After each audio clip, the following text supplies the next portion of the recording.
To Boston, Dave O'Brien and David Justice. Great to have you along with us this Wednesday night. And as you know, the Oakland A's have the #1 pitching staff in the American League. But David, suddenly they are vulnerable. Tim Hudson will not make his start tomorrow against Pedro Martinez. He has been scratched. Mulder has been sent to Arizona for further evaluation on that hip. Ted Lilly goes tonight for the A's. Where does he fit in all this? Well, it's very important for Lilly to have a good start tonight.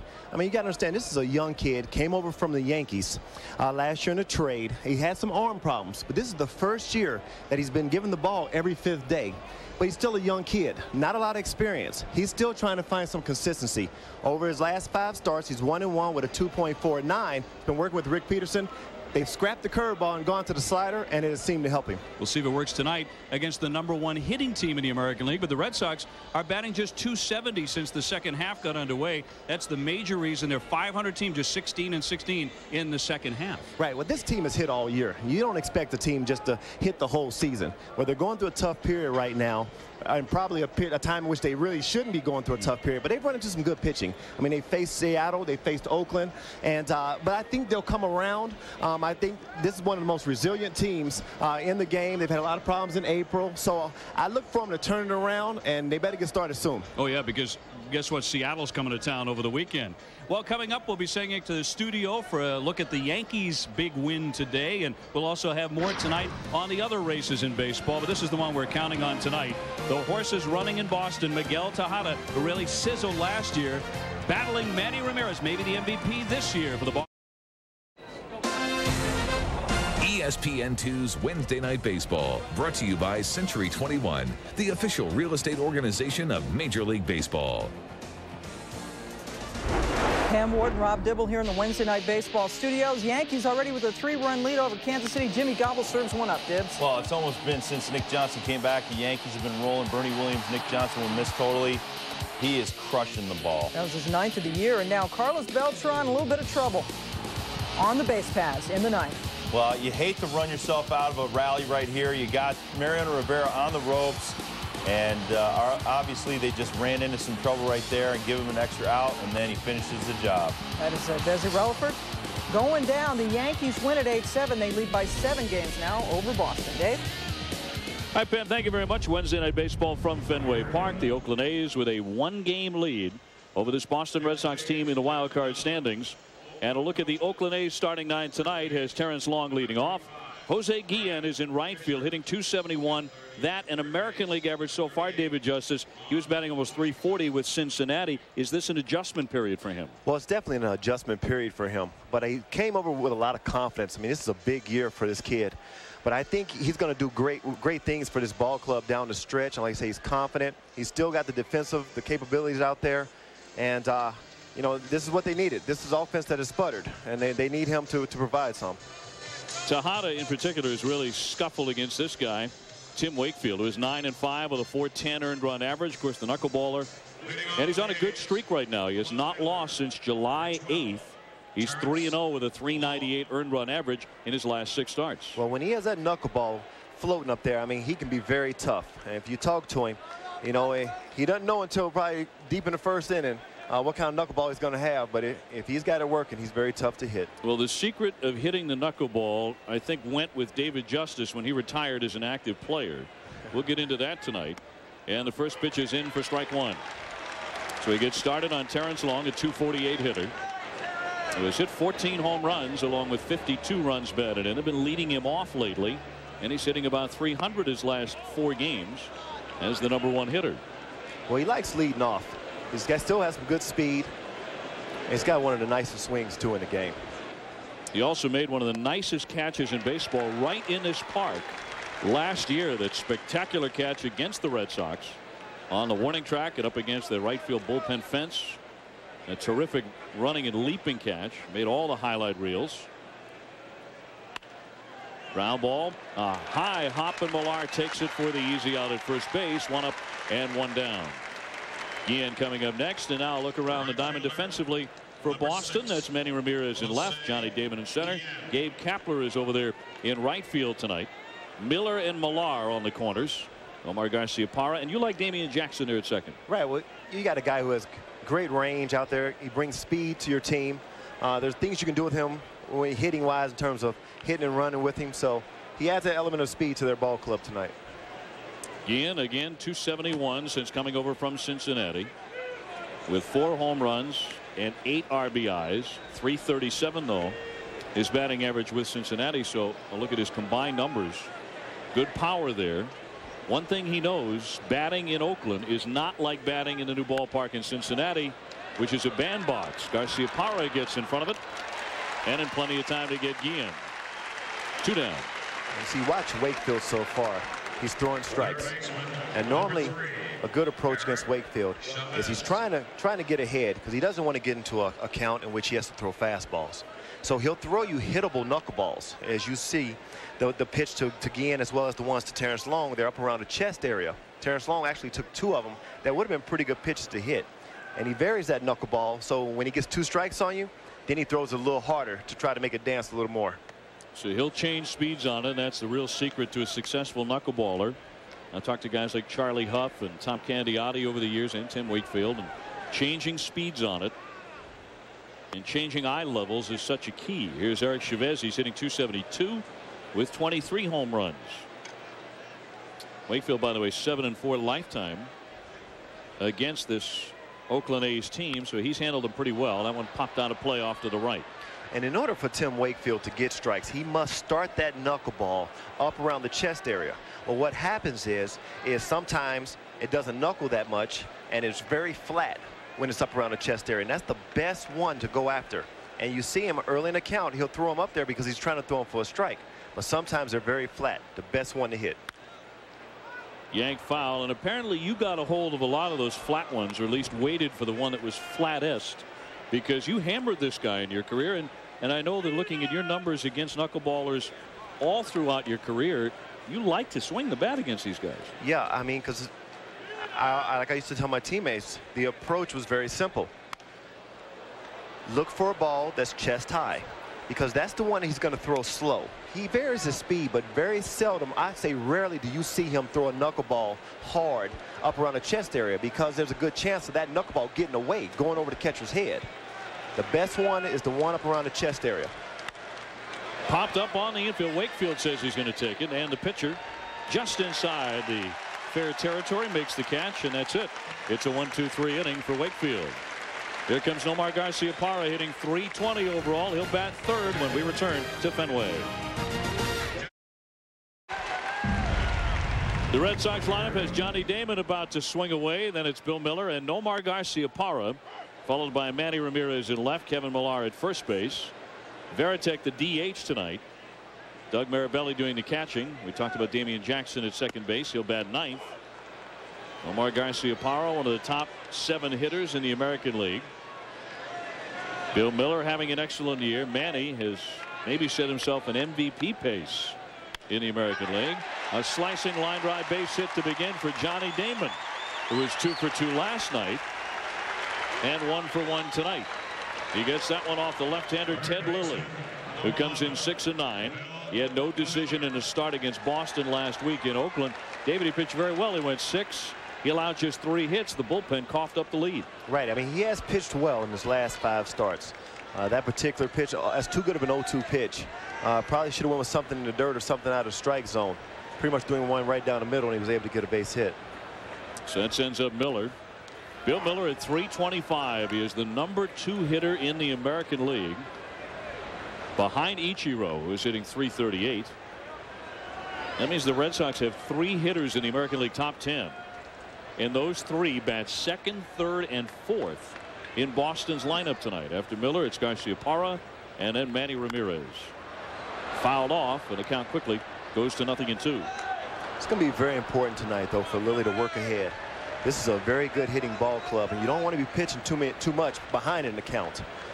It's going to be very important for him to use all his pitches. Like I say, he scrapped that curveball, and he's gone with that slider. So we'll see how it works for him tonight. Not a guy who's going to light up the radar gun. He'll rarely hit 90 or 91 miles an hour. But he will be in the strike zone. 6 feet, 185 pounds. He's not throwing 97 out there. No, not at all. And that's why it's so important for him to stay out of the middle of the plate. When you're not throwing it up there 95, 97, you have to stay on those corners, David. He comes set. 0-2 on Miller. Damon not running. In fact, he was heading back into first base. Johnny's had some hamstring trouble lately, although it didn't bother him last night. The Red Sox, however, did fall in that game, 3-2, first game of this series. As you look at the 22 for 27 for Damon. And Boston has slipped a season high 6.5 behind the Yankees in the East. That was coming into today. It's actually 7 right now because of the Yankee victory against Kansas City. Popped up on the infield in foul territory. And Eric Chavez makes the catch for the first out. Defensively now for Oakland. Long, Singleton, and Guillen left to right in the outfield. Tejada, Ellis up the middle. Hernandez does the catching. Hatterberg at first base. And Eric Chavez, well, he's a Gold Glove kind of third baseman, David. Yeah, he's a Gold Glover that has some soft hands. He does it both defensively and offensively because he hits some of the furthest home runs you've ever seen. He's won that Gold twice. Bidding for another here in 2003. Here's Nomar. Garciaparra checks in at 320 with 22 home runs and a man on and 1 out. Outside for ball 1. And Nomar, coming into this season, certainly had a favorite team that he liked to hit against the most. That was Texas. 398 lifetime against the Rangers. But his second favorite team to bat against is the Oakland A's. It was 378 when the year began. Is there a team that he doesn't hit well against? That's a good point. That's actually a very good point. When you're hitting 320 and 330 every year, I think you pretty much own just about every team. So he's dropped a little down to 367 against them. They've actually done very good work against Garciaparra. For whatever reason this year, he's only 5 for 20 against them, and he has not hit a home run in 2003 against Oakland. Well, this guy's one heck of a hitter. I mean, just in terms of consistently squaring up the ball and hitting line drives. Even his outs are hard. Damon with a short lead, being held by Hatterberg over there. Big cut and a miss by Garciaparra. And when you hear hitters like yourself praise Garciaparra as being a guy who always hits the ball hard, I mean, on the sweet spot of his bat, that's where he hits it almost 100% of the time. Yeah, I mean, that's just amazing. But he's the kind of guy, too, though. I mean, he doesn't eagle eye. He's not up there looking for a perfect pitch. He's one of those guys that's swinging from, we call it swinging from the on-deck circle. As soon as he steps in there, first pitch, if it looks good, he's swinging. And it doesn't matter what it is. Almost no marks on the handle of his bat. He doesn't get handle hits very often. The Red Sox marvel about how many nicks there are, how many spots on his bat are on the sweet spot. There's another one tagged into left center. Singleton will not get it. He slips. Oh, what a recovery he made. Falling down, his feet came out from under him. And he made a sensational grab after it skipped up off the grass. So Damon is held at second base. Otherwise, he's into third. He got a little love there from Long. What a great play. Yeah, it was a situation where he almost thought he might be able to catch it. And he got in that area of he didn't know what to do. And he went to the slide. I don't know if he slid or, yeah, it looked like he went to the slide instead of staying on his feet and trying to catch it on a short hop. But that could have been a bad play for Oakland if that ball got by him. In a word, yeah, it could have been a bad play. It's only 379 out there behind him. That would have bounced and rolled all day. So here's Manny Ramirez at 313 with 29 home runs. The Red Sox trying to build something early against Lilly. That's across for a strike. I mean, this Red Sox team is very tough at home. And you're talking about Manny Ramirez, who consistently hits the ball hard. Nomar Garciaparra, they're putting pressure on the other team for as soon as the first pitch is thrown. I mean, this is a team that continues to come at you every pitch. This is a tough Boston ball club. 2 men on and 1 out and a big cut, and he came up empty. Ramirez likes to swing with men in scoring position, and he's delivered 345 with runners at second or third. I mean, he always has mannerisms like he's sitting out on the lake in a boat, you know, just cast it off about 10 feet. It doesn't matter if it's the bases loaded or nobody on. He's like the same person every time. Well, he's fishing for his 87th RBI right here. The lefty's 0-2. That one right over the shoes. And Manny's styling tonight. I don't know whose shoes those are. There's a good chance, there's a 50-50 chance they don't belong to Manny. probably a teammate's, but they do have 24 on him. That's his number. Hey, Manny has his own style. Yeah, he does. He usually borrows pieces of his teammates' uniforms very liberally inside that clubhouse, but those shoes are his. It's all done with love, though. Pedro Martinez will pitch tomorrow night, but not against Hudson. Tim Hudson has been scratched because he took a line drive off his pitching hand in his last start. The 1-2 pitch that's in there for strike 3. Ramirez will take a seat. He's caught looking. And that's that slider that Lily's been working on. Said he wasn't controlling the curveball. Decided to try using his slider, and since then it's become a very effective pitch for him.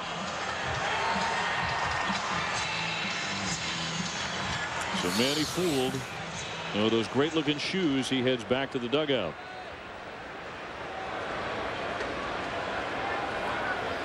Barry Zito there along with Tim Hudson. Mark Mulder, one of the big three, not with the club. He has been sent to Arizona to have that hip reevaluated. The one he strained last night. He had to come out of the contest here at Fenway Park after just 3 innings. Well, they're very concerned. You know, the Oakland, that is. I mean, this team is built around the big three. Mulder, Zito, and Hudson. And to have 2 of them hurting, you know, that's an uneasiness with this ball club right now. As well they should be. Kevin Millar, a .283 hitter with 21 home runs. He's driven in 76. It's a career high for him. He is loving playing in Boston. He has blended in beautifully in their clubhouse within this organization. First days of spring training, he became one of the most popular Red Sox. Wags that bat. Check to swing. He got fooled. A soft roller. Here comes Tejada. It takes a bad hop, and Millar's going to be safe. And so will be Damon and Garciaparra. The bases are loaded for Boston. Now Millar does not run well, and Tejada had a shot at him if he comes up with that cleanly, but it took kind of a funky hop. Well, Tejada's playing back as well. I mean, this is a tough play no matter how you look at it. Tejada has a long way to come, and at that last minute, almost like it hit the lip and bounced a little higher than Tejada expected it, but it still would have been a tough play for him to complete at first base. It'll be a base hit. A fortuitous single for Kevin Millar, and they are filled up for Jason Varitek. He's the DH tonight, the Red Sox regular #1 catcher. And he takes that pitch high for ball 1. Varitek had a very rough night last night. He can make up for it immediately. But in game 1, he was 0 for 4, and he struck out 3 times. Right, well, he's been scuffling lately, and for him to get a hit right here will boost his confidence, definitely. But in terms for Lilly, it's probably one of the guys you want up right now who's not swinging the bat well. He takes down and in. 2-0. The home plate umpire is Brian Gorman. Lance Barksdale at first, Eddie Montague the umpire at second, and it's Brian Runge at third. Gorman, the man behind the mask. The Red Sox have them all filled up, and that fastball is right through there for a strike. 2-1.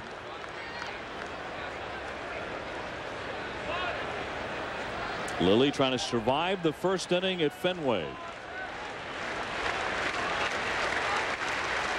Varitek has never hit a grand slam in his major league career. Well, now he has the count to do it. 3-1. Right, he's in a fastball count. What he does not want to do here, though, is get too big. Keep it short. Think base hit. Don't try to get everybody in one swing.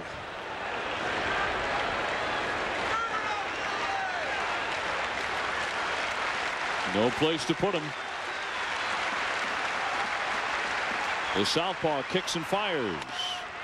Outside, and that'll force in a run. Ball 4. Damon scores, and the Red Sox lead it 1-0. So he took your advice. He was very patient. He did not get something in his hitting zone where he wanted it. He let it go, and Boston has the lead. Right, this ball is just off the outside. In an account where you're 3-1, make it be your pitch. Now Rick Peterson, the pitching coach of the A's, will head out to the hill to talk this over with Lilly and Hernandez, the catcher. Gabe Kapler will be the batter. He's hitting right at 300 with a couple of home runs. See, guys like Lilly and Harden, both those two guys, they will learn a lot from the big three.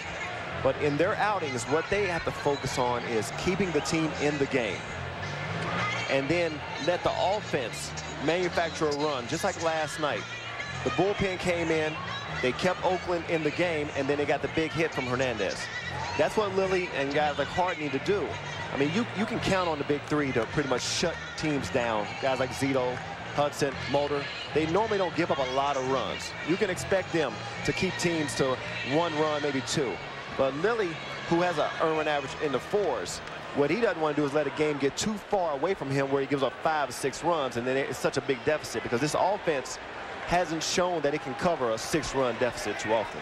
Oakland's is in the middle of the pack, unlike Boston's, which is so explosive. And here's Kapler. The first pitch to him is on the outside corner. Good pitch for strike 1. The interesting thing about Lilly's numbers, by the way, he's thrown 25 pitches already in this inning. He is 1-8 against teams with a winning record, an ERA of almost 6.5. And the Red Sox are 71-54. Very much a winning team. First inning problems for him. 16 runs in 24 starts. That continues tonight. Bases jammed. Up the middle. Ellis with the stop. Flips it to Tejada for the force, and the side is retired. Lilly manages the inning. He gives up just 1 run, and Boston's out in front at Fenway. The Red Sox with a 1-0 lead after an inning. So on to the top of the second here at Fenway Park. What a beautiful night here in August as Miguel Tejada leads things off. And David, you shared a clubhouse with this guy. You know what kind of a teammate he is, what kind of a person he is, and what kind of a player he was last year. He was the MVP. 131 runs batted in. But he's off all of his offensive highs from a year ago. What's the quickest answer to why? I think a lot of that has to do with the impending free agency. I think he wanted to come out this year and hit 40 or 50 and 100 plus instead of his normal 30 and 100. Garciaparra fires on to get him. Let's go to the studio for an update. Pam and Rob, take it away. Alrighty, Dave, it didn't take long for Cleveland to get the Brad Radke dibs. He has not pitched well against him. No, 5-15 career with a 6 ERA, but this is an awful hitting Cleveland team this year. They're 3rd worst in the American League, but they're up 3-0 on the Twins. That's a Ryan Ludwig home run, his 6th of the year, Dave. Hi, Pam. So playoff implications and wild card implications certainly here tonight in Boston as Tejada grounds out. You're talking about free agency for Tejada and the fact that the ball club, before the season ever started, the ownership of the A's said that they would not be able to afford him. And obviously that threw him back. He got off to an awful start. He's recovered somewhat. A lot of clubs obviously going to be interested in Miguel Tejada. But did you sense that if he wasn't going to return to Oakland, where he's been very happy and wanted to continue to play, that he would have this kind of a season, a little bit subpar for him? But you know what? I can understand him having this type of season, especially when you put that type of pressure on yourself. You know, you want to go into your free agent year with huge numbers. Well, I mean, this is a guy who's a 30-homer, 100 RBI guy. Those are huge numbers, especially for a shortstop. I think that he started off the season knowing that Oakland wasn't going to sign him. He wanted to go out and have a big year, hit 40, show everybody he's getting better every year. And I think putting that extra pressure on himself got him off to a slow start, trying to hit everything out the ballpark, trying to hit 30 home runs in the first month. And in this game, you can't do that. But I think he's put it past him now. There's a drive. Durazo gets a hold of one. He jumps all over it. She is gone. A Rubio Durazo, tremendous natural power. That's his 16th home run of the year. He has tied it with that shot off of Tim Wakefield. Out of here before you could say a Rubio. Red Sox fans toss it back onto the grass in right field, but it counts. And this game is dead even. That was a nice swing by Durazo. He got one up around the chest that I told you has a tendency to flatten out when he gets up there around the chest area. See, he threw it up, Wakefield trying to throw it for a strike, gets one up. And a lot of times when he throws it at the slower velocity, if it's up around the chest or around the waist area, it doesn't have a lot of movement on it. Well, he hasn't had a lot of luck in the month of August. Durazo coming in batting just .212 this month. But he jacked that one. Popped up to Jackson, the second baseman. And Ramon Hernandez, the hero of last night's Oakland win, he had the big home run in the 7th inning. He is 0 for 1. So 2 down. And Wakefield will go after Scott Hatterberg next. Last night's victory by the A's moved them into sole possession of the wild card lead. A game ahead of Boston. May have been very, very costly, though, as Mark Mulder started that game. He left after just 3 innings with a strained right hip. It was his shortest outing of the year. First one gets by everyone. Scott Hatterberg, a .259 hitter with 9 home runs.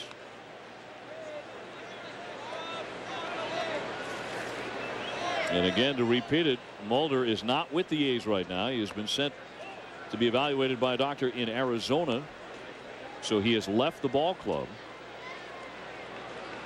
And the A's are on pins and needles right now, trying to find out how serious that is and how long they will be without one of their big 3. Well, this team has so much confidence when they take the field behind Mulder.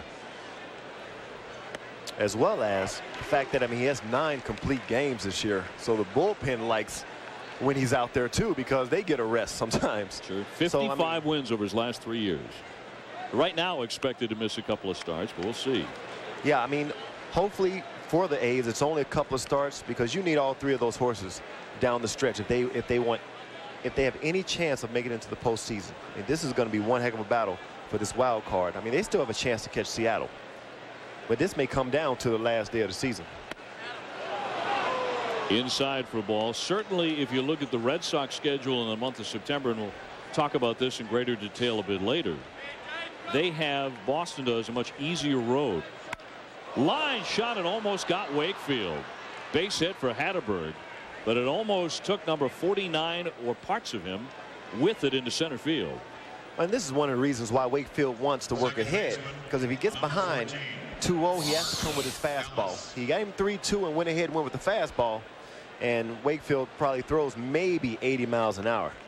Not going to throw it by guys, and he definitely don't want to be being hit back at him either. That one undressed him. So it's the 2nd hit in the inning. DeRozzo's left the ballpark, and that brings up Mark Ellis, the second baseman, at .246, 6 homers, 32 runs batted in. He takes up high for ball 1. Why do so many hitters fear the knuckleball? It's not obviously a velocity thing. You're talking about a guy out here throwing 76, 77 miles an hour. Is it that fear of embarrassment? That's exactly what I was going to say. I think it's the fear of embarrassment. And being humiliated by a 75-mile-an-hour pitch. I mean, there are kids in the Little League World Series bringing it harder than that. Yeah, I think that's what it is. Nobody wants to be embarrassed in this game. I mean, think about it. As a kid growing up, striking out was considered the worst thing in the world in Little League.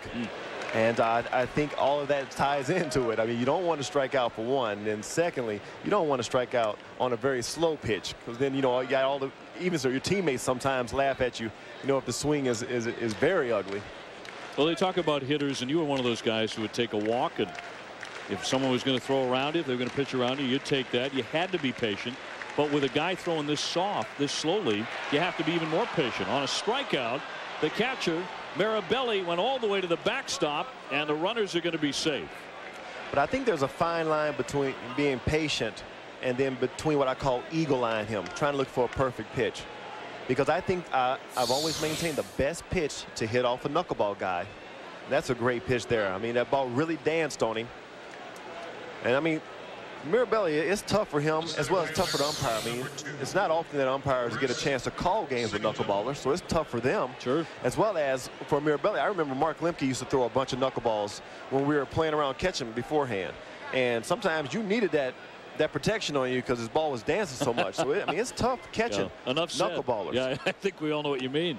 That's 12 pass balls now charged to Mirabelli. This one came on a strikeout, which would have been out number 3. So Wakefield is forced to get a 4th out.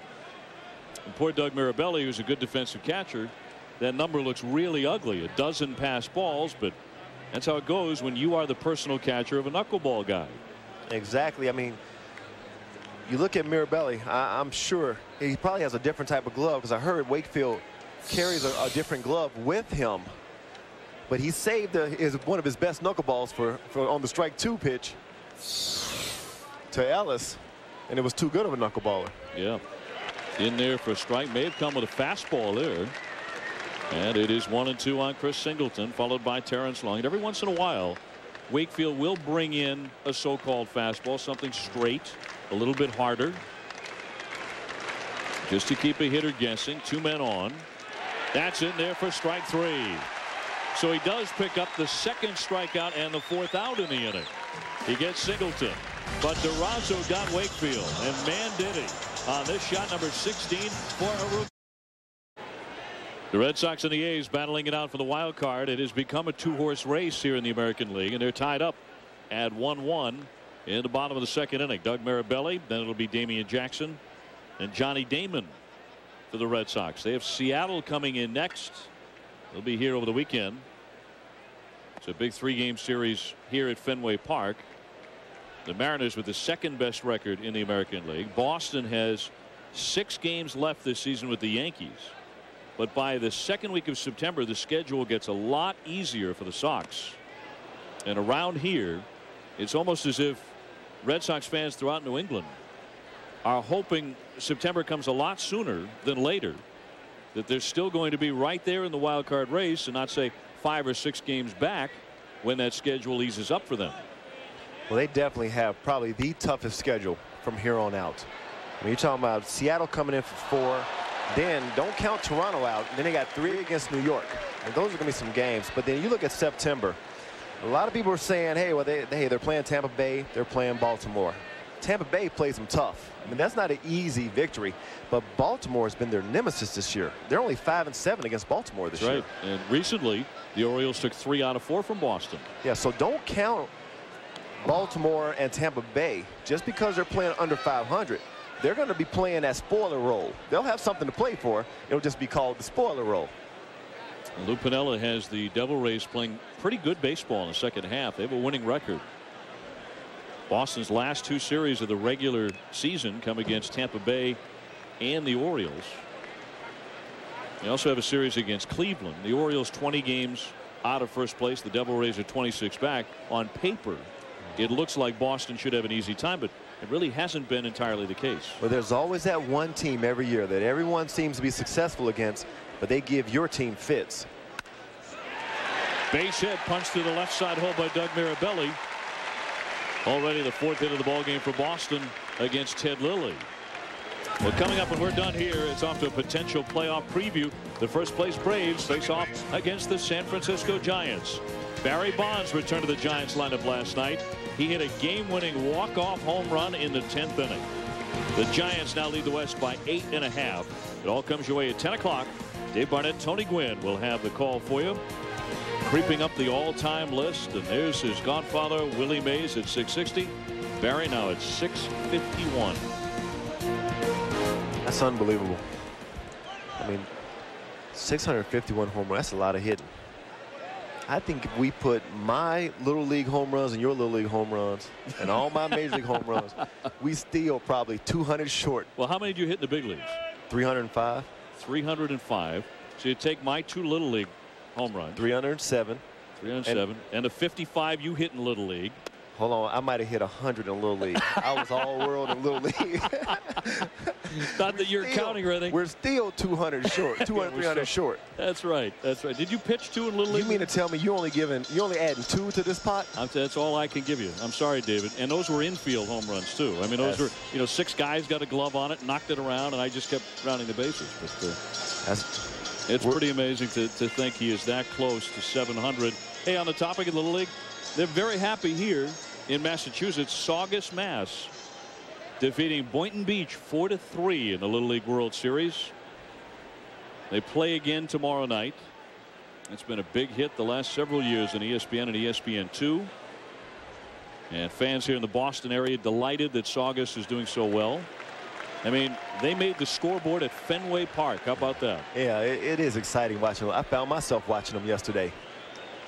It is exciting to see those little kids swing it and throw it.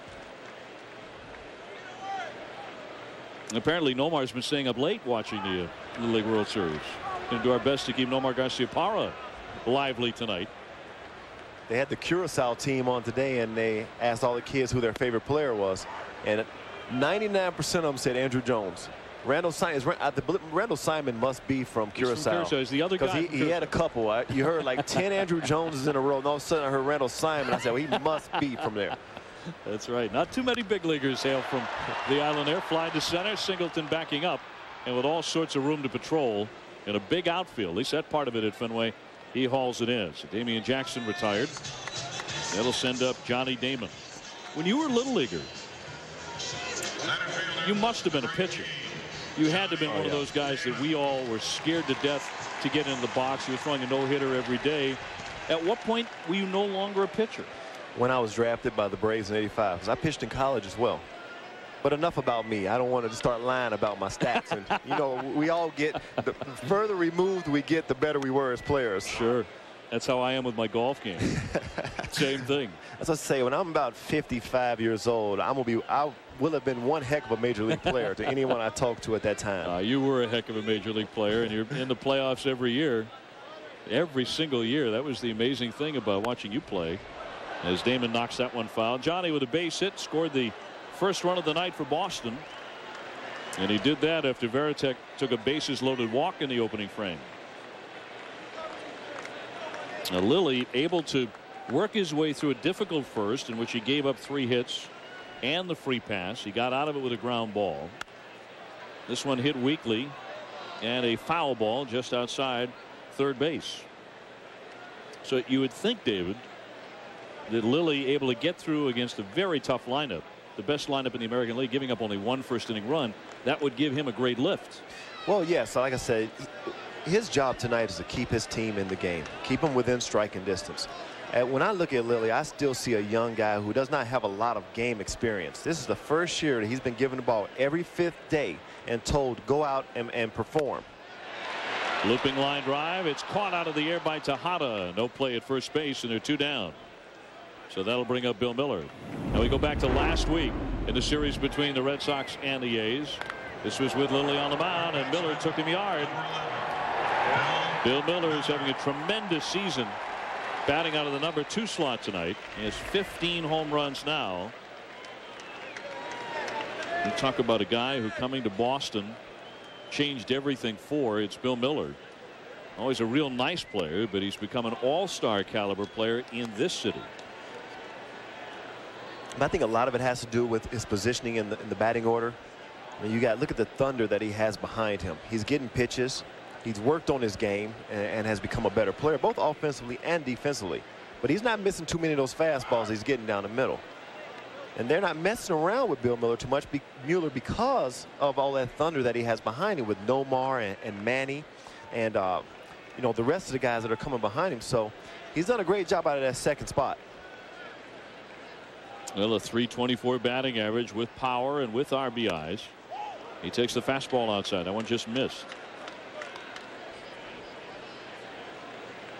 So the Red Sox trying to add another here, but 2 out.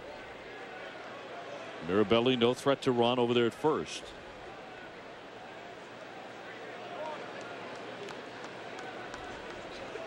The left-hander kicks and delivers, and he left it up high. Lilly hails from Lomita, California. You've spent a lot of time in California. You have any idea what that is? Absolutely not. All right, we'll get the atlas out. A pretty good bet that wherever it is, someone from there is running for governor of California, because everybody else is. And probably walking around and telling everybody that Ted Lilly's from there. That's right. Hernandez out for a consult here with Ted Lilly on what to throw on 3 balls and a strike. Just a beautiful night here in Boston. A little warm. Temperatures today creeping up into the mid-80s with some humidity, but hardly a cloud in the sky. A lot of sunshine. It's turned into a lovely night here at Fenway. Yeah, Fenway's a nice ballpark. You have so much energy, especially during this time of the season, when you start feeling that playoff fever all through this northeastern area. Miller takes ball 4, second walk of the contest by Lilly. Let's go back to the studio and Pam and Rob. All right, Dave, we'll check on first place, Seattle taking on the Blue Jays. Edgar Martinez, Dibs. Seattle pounded them last night. Edgar Martinez saying, listen, you guys have a 5 ERA as a team. We score over 5 runs a game. Goes to right field off Josh Towers. That's an RBI double. John Olerud singled in another run. It's now 2-0, guys. Pam, Rob, thank you very much. And as we focus so much on the wild card race, you can't forget about the AL West. That's still a battle there. And right now, the A's just 4 back of Seattle. Right. I mean, that's still a battle. And they still have quite a few games against Seattle. So Oakland's whole outlook is definitely trying to catch Seattle. Whereas I think Boston needs to change its look and focus on this wild card. Because I don't think, just with how tough their schedule is, they're going to catch the Yankees. And this is a situation with the Red Sox not playing particularly well. They have lost 8 of their last 12 games. And now they've fallen further behind the Yankees than they have all year. They're now 7 games back. Right. I mean, you're talking about another 10 days left in this month and then the month of September. It's tough to come back 7 games. 2 on for Garciaparra as he takes it high. 2-1, 2 out. Nomar singled in the first inning.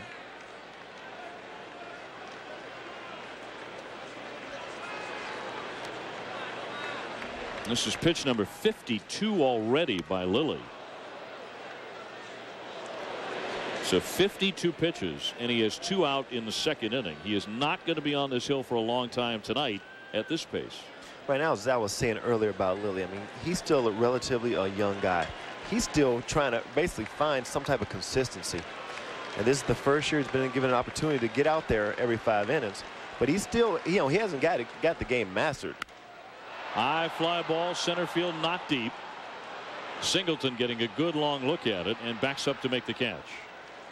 Side retired, and there are 2 men left, so not this time for Garciaparra. It remains the A's 1 and Boston 1. ESPN2's Wednesday Night Baseball, brought to you by Wendy's Classic Hamburgers. It's better here. Aerial coverage of tonight's game courtesy of Saturn and the Saturn Lightship. Keep your eye on the sky when the Lightship visits a major sporting event near you. Dave, I want to be in it. I mean, they're fun to watch and they're beautiful, but I want to be in it looking down.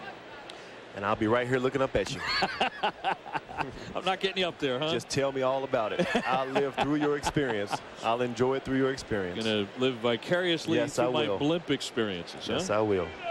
And the New England coast is just gorgeous this time of the year. We could tool on over to Martha's Vineyard. We could probably be there in 4 or 5 hours, you and I.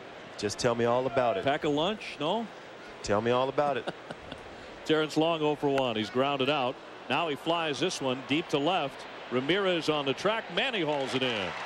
One hand up against the Green Monster. So Long is 0 for 2 tonight. Right fielder. Wakefield roughed up a little bit in the second inning. He gave up a deep home run to Rubio Durazo. He was well struck into the stands in right field. Also allowed a single to Hatterberg, and when he struck out Ellis for what should have been the 3rd out. This happens often with knuckleball pitchers.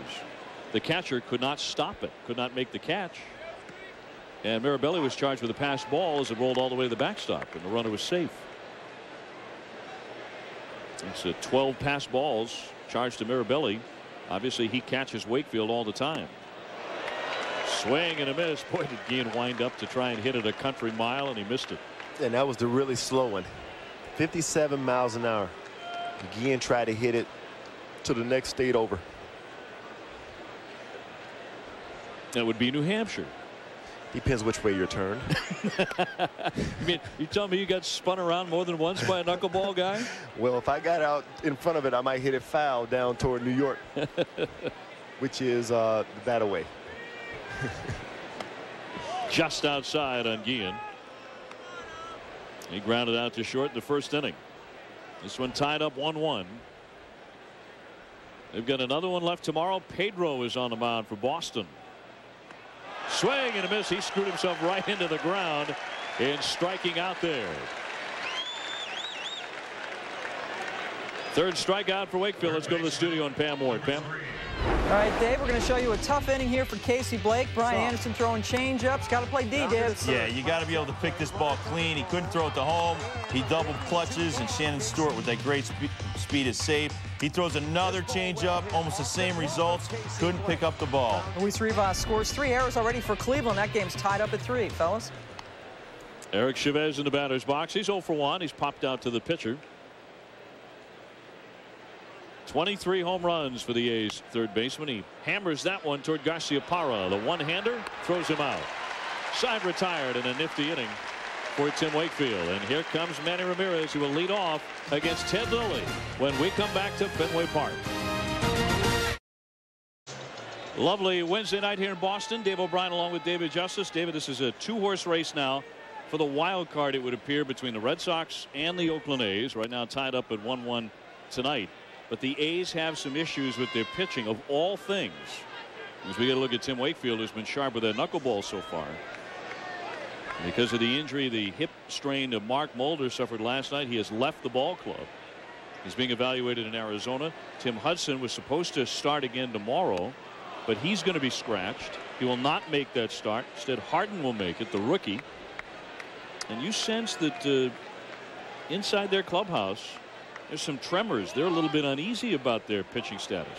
Right. Well, they rely so much on those big three in terms of just their whole total team confidence, knowing that when they take the field. Ripped by Manny Ramirez. That's going to split the outfielders and carry him off the monster. Manny looking for 2. A good throw. Close. He's safe. He slides in with a double.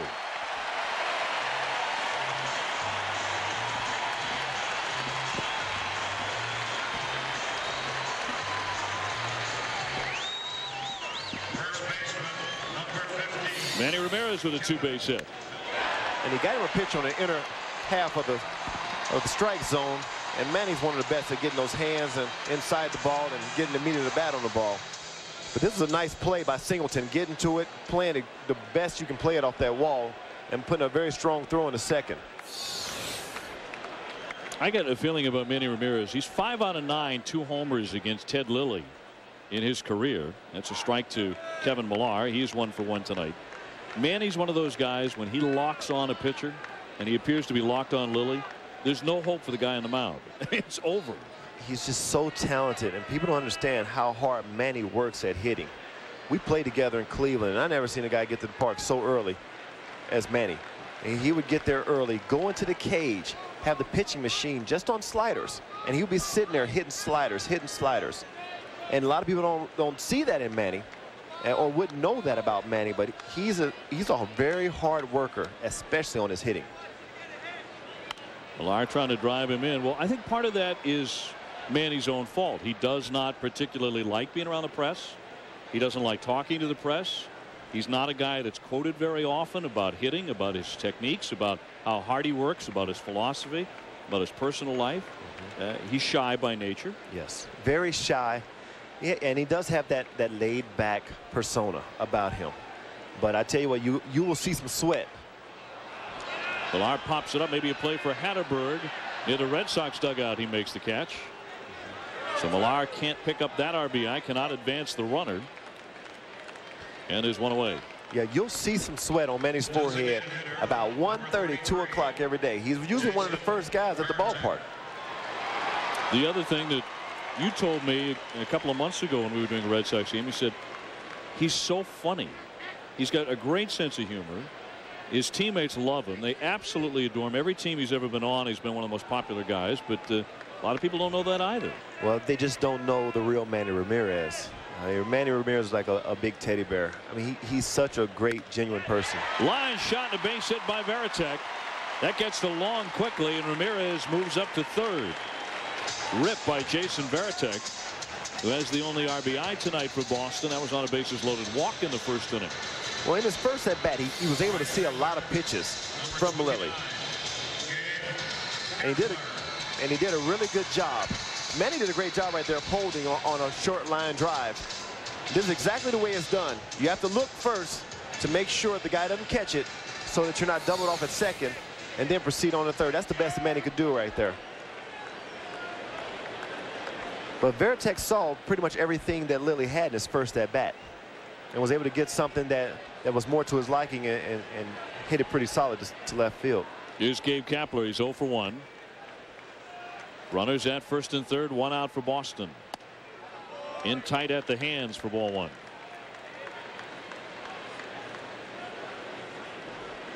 Doug Marabelli to hit next as the Red Sox try and take the lead for the second time in this game.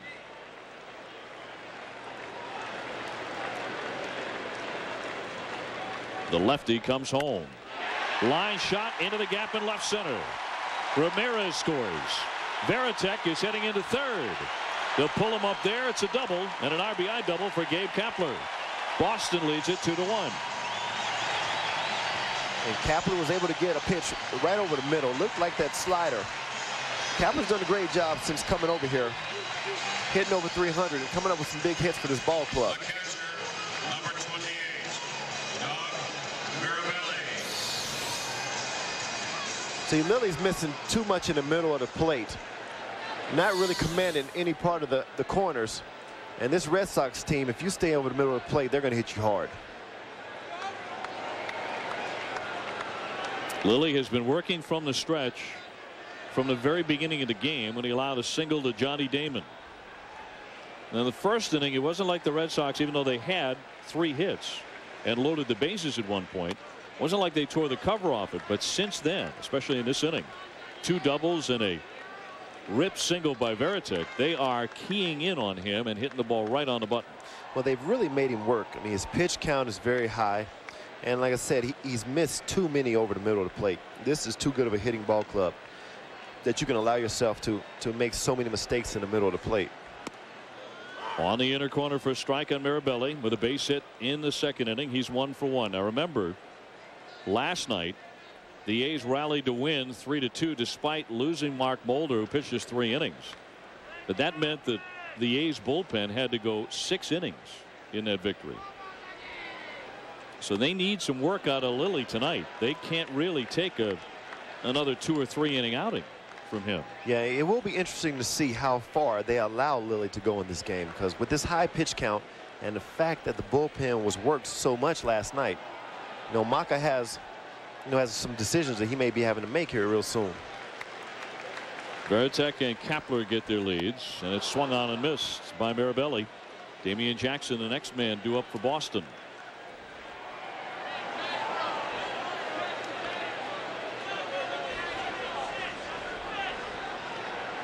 So Maka might be on the verge of making that decision as he gets a right-hander going in his bullpen. Lilly has had to work hard for his outs. That's up and in. Full count on Mirabelli, 3-2.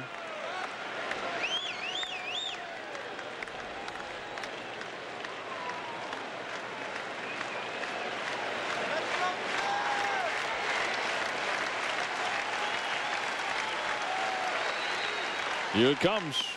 Cut on and missed. He struck him out. Mirabelli fans. Second K in the book for Ted Lilly. Comes in a key spot for the lefty. Well, this was a huge pitch. Looked like the slider. That's the pitch that he has gone to. He has pretty much scrapped that curveball, and he's had some success, or I should say more success with that slider than he's had with his curveball. But that's a pitch that is still a field pitch for him. And at times he'll leave it over the middle of the plate and he gets hurt with it. But when he's able to locate it like that there, it can be a very good pitch for him. They'll work to Damian Jackson here. Jackson 0 for 1. He's flying to center. Line shot the other way. Base hit to right. That brings in Veritek. Here comes Kapler. Guillen double clutches, throws into second and gets by Tejada. So 2 runs scored. Jackson safely into second base. Boston leads it 4-1. Jackson slow to get up, but he's okay. I think Guillen thought very much about coming home, but then he double pumped and fired to second instead. Well, a good throw would have had Jackson by a mile. But this was a breaking ball that Lilly threw that was right over the middle of the plate. He didn't locate it on the corner, and Jackson was able to hit it to right field. Now, Guillen was going to come home, and then now he just humps up and throws it to second base, which, let's say, if the ball's handled there, Jackson's out by a mile. Here's Johnny Damon. 1 for 2 with a single. See, this is one of the problems with sliding in head first is your hands are so exposed to all types of dangers. And see right there, I mean, that could have been a broken finger or sprained wrist just by colliding with Tejada at second. He was trying to avoid sliding into the legs of Tejada and maybe getting spiked. And trying to slide his way around Miguel Tejada. 72 pitches now for Ted Lilly. Punch to the right side. That's a base hit. Here comes Jackson. Guillen this time will fire to the plate. That's way up the line. Another run in. Johnny Damon scampers into second. 5-1 Boston. The Red Sox have scored 4 times here in the bottom of the 3rd inning at Fenway.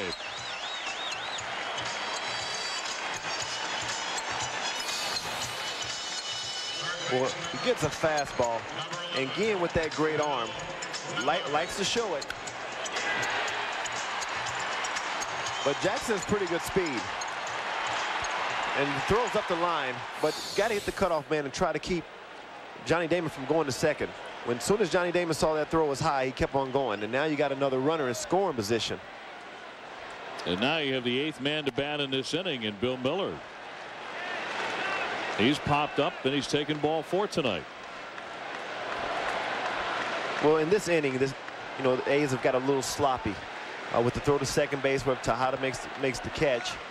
That's an easy out on Jackson. High fly ball center field. Singleton moves on over and he has it for out number 3. But the Red Sox come up with 4 hits and 4 runs. And have opened up a 5-1 lead against Lilly and the A's here at Fenway Park.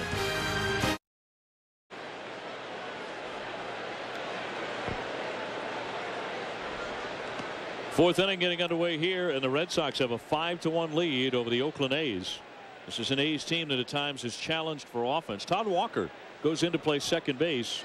Damian Jackson was shaken up on that head first slide, David, you talked about at second, and not able to return to play defense, so he is done for the night. Right, he may have jammed a wrist or jammed a finger, and that's what you'll face every time you go in to any base, head first. There's always that chance of something like that happening. On the other hand, the man in the batter's box has been an Iron Man, Miguel Tejada. He has played in 558 straight games. Swinging a drive, and this one's gone. If it's fair, it is gone. Tejada out of here in a heartbeat for his 18th home run of the season. Both of the Oakland runs off of Tim Wakefield have been on line shots out of the ballpark. Well, that makes it 5-2. And Wakefield gives up his share of home runs. I mean, it's tough to control every one of those knuckleballs, and sometimes, a couple of them will flatten out. If one flattens out over the middle of the plate, it's a good one to hit. Tejada stays with this ball really well, and right there, I mean, right over the middle. Knew it immediately. He's only a .220 hitter or thereabouts against Wakefield, but that was his 4th home run against the right-hander. Up into those monster seats, which are so popular, completely sold out for the year here at Fenway Park.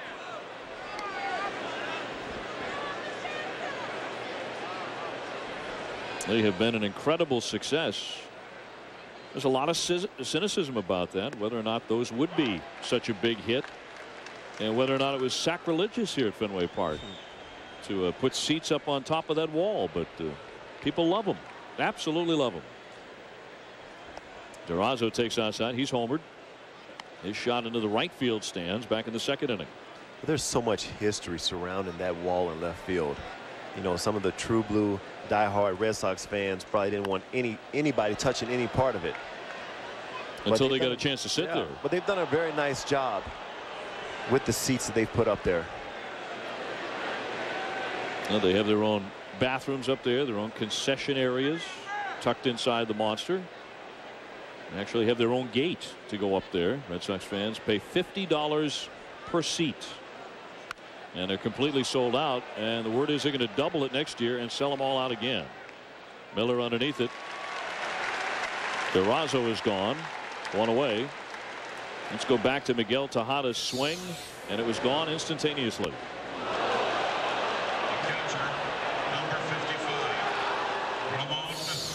Someone's got to make a catch there, though, David. Oh, yeah. I don't know about with that one. Knocked that one right over the fence. I mean, get a hand on it, you got to make the play. But last season, through 126 games, much better. Already over 100 RBIs was Tejada. And this year, the fall off, and in David Justice's opinion, and I know that many others in baseball share it, it was the result of the bad start, and that directly correlates to his free agency. He wanted to remain with the Oakland A's. He made that statement. He hoped the deal could be worked out, but the ownership of the A's not deep pocketed. They announced to everybody before the year even began that Tejada would not be returning to Oakland. They could not afford him. Yep, and he got off to a slow start, I believe, as a result of trying to do too much too soon. You know, trying to come out and show everyone that I'm going to hit 40, I'm going to hit 50, I'm going to drive in 150, and I'm going to hit the free agent market. And it just doesn't work like that. I mean, this is a game. If he stayed within himself early, I believe you'd see him around the same numbers. But he's starting to stay with himself now. I think he understands he's not going to hit 30 now or 35. Hernandez was able to check his swing in the eye of the first base umpire, Lance Barksdale. So he takes ball 4. Well, coming up when we're done, it's off to a potential playoff preview. The Braves and the Giants. Barry Bonds came back last night and hit a game-winning walk-off home run in the 10th. He is incredible. Comes your way at 10 o'clock. Dave Barnett, Tony Gwynn will have the call for you. For more baseball coverage, log on to ESPN.com. Gary Sheffield to lead the Atlanta Braves, and Gary now with 32 home runs. So he's creeping up on Mr. Bonds in the home run race. And you look at Sheffield. Now, I would say if there's a right or wrong way, I'd say he did it the right way. He's another guy who's going to be a free agent, but he stayed within his game from April until now, and he's putting up numbers like he normally does. Gary Sheffield is in 23 consecutive games. So we've talked a lot about Albert Pujols in the 30-gamer. And lately he's had flu-like symptoms, and he's decided not to appeal his 2-game suspension. Talking about Pujols, but Gary Sheffield bearing down on him too. That's across for a strike on Hatterberg. He singled in the 2nd inning. So that ball's up in the zone. And that's what I say, it's tough for umpires to really get a good read in the strike zone with knuckleballs because they don't see them that much. Hit sharply, Walker with it to Garciaparra. That's 1 and a double play. 4-6-3. The Red Sox turn 2, but Tejada, he turned on his and makes it a 5-2 game. Toronto coming back against Seattle. Dibs, here's Vernon Wells. Hey, their pitching may not be good, but their hitting is great. Second best hitting team in the American League, 280 average, averaging 5.5 runs a game, and that's what Gilmesh has to face. That is a 4-run 5th, and the Jays lead it 4-2. Oh, they can explode on a hurry, and so can these Red Sox. Garciaparra with a ground ball to Tejada. One shortstop setting down another. And a couple of greats there. Omar Garciaparra 1 for 3 tonight. Well, this Red Sox team did score 4 times in the 3rd inning to take what was then a 5-1 lead. Tejada knocked one up in the seats there at the Green Monster to make it 5-2. And that's where we are in front of Manny Ramirez next at bat. Manny has struck out looking. He's also doubled and scored.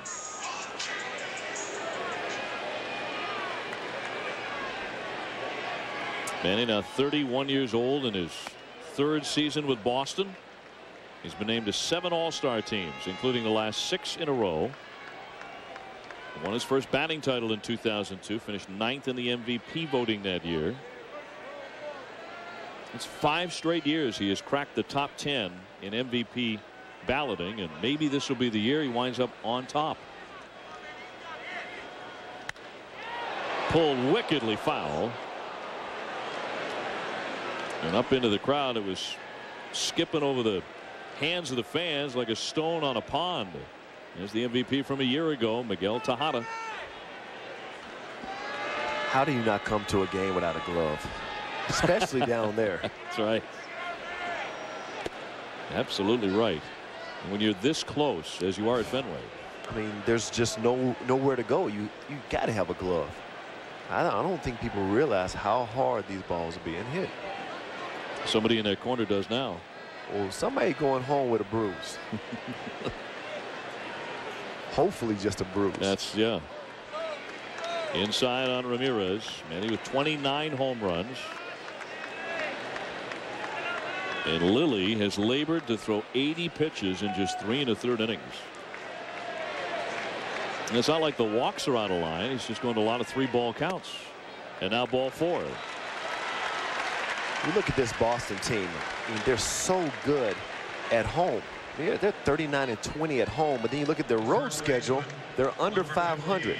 That's hard to believe for a team like this that's so balanced with veterans, so balanced in terms of, I mean, have a 290 batting average as a team, but to not really perform that well on the road, that's mind-boggling with this ball club. Yeah, it's so good at home. It's the same for the Oakland A's. They have the best home record in the American League, and they're under 500 when they go out on the road.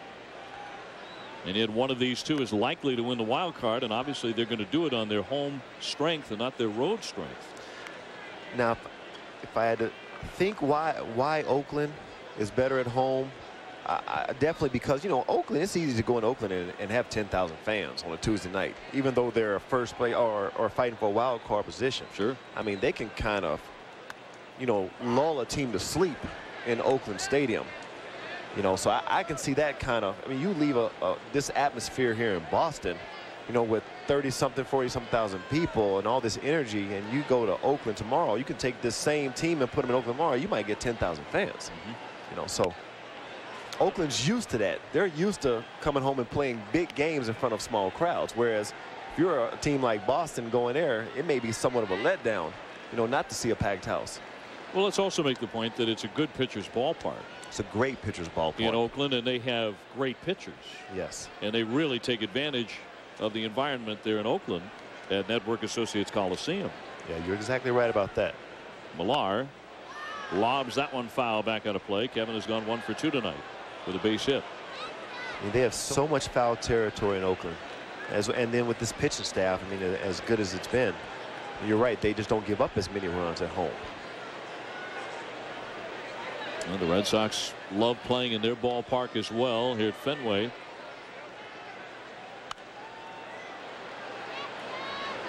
And Millar has been a terrific addition to this team. He's with 21 home runs. That's a career best for Millar. Veritek up after him. 5-2 Boston. For the bottom half of the 4th inning at Fenway Park. The Red Sox 1 game behind Oakland in the wild card race.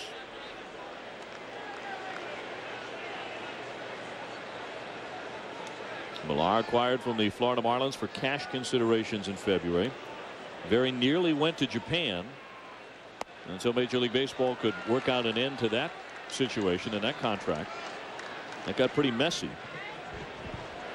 Now, lately, it's Millar's bat that has not been very productive. He's just 5 out of his last 25.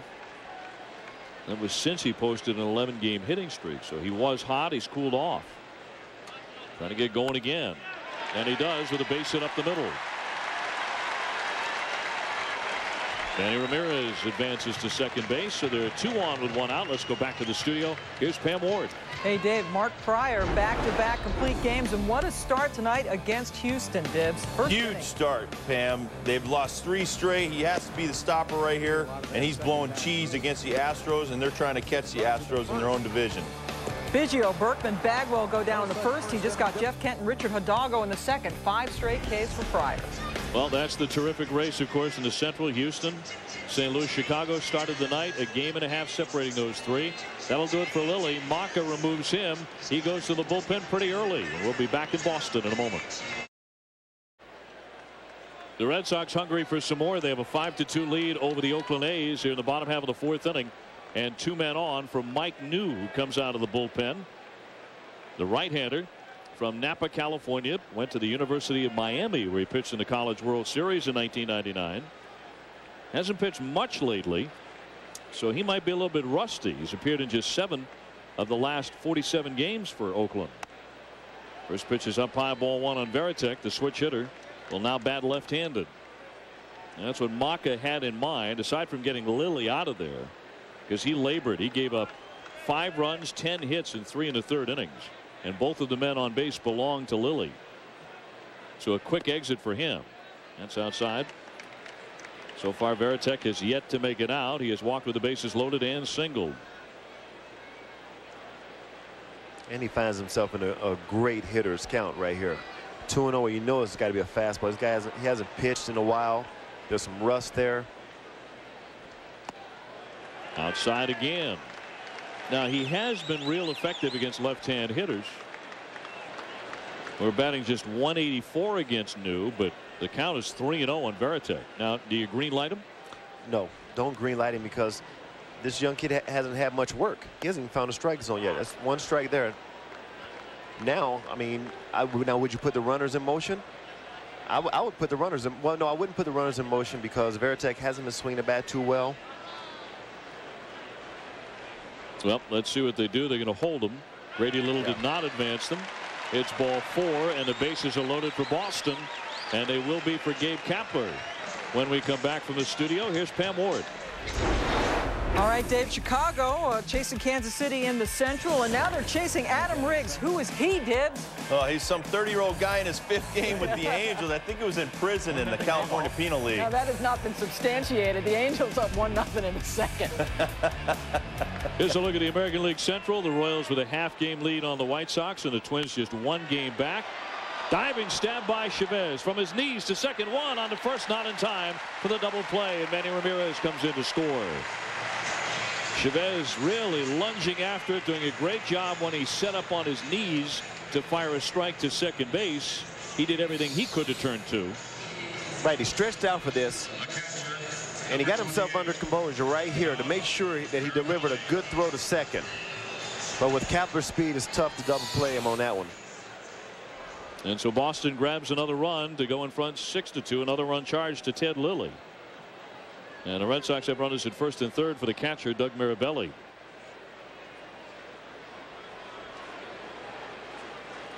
Boston right now 7 games behind the New York Yankees in the East. And it looks less and less likely they'll be able to catch New York. And when you talk to pitchers, they'll tell you it's a lot different pitching in the pen as opposed to in a game. You have New, who hasn't pitched much. You know, it's tough for him. A lot tougher for him to come into a game, especially of this magnitude in this situation, and really be able to locate all his pitches. As you see, he's having a tough time throwing strikes because he just hasn't been out there. It's a tough situation for him to be in.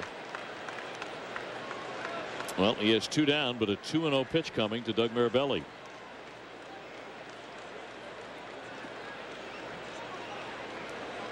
Mirabelli with a base hit. He's also struck out, make him 1 for 2.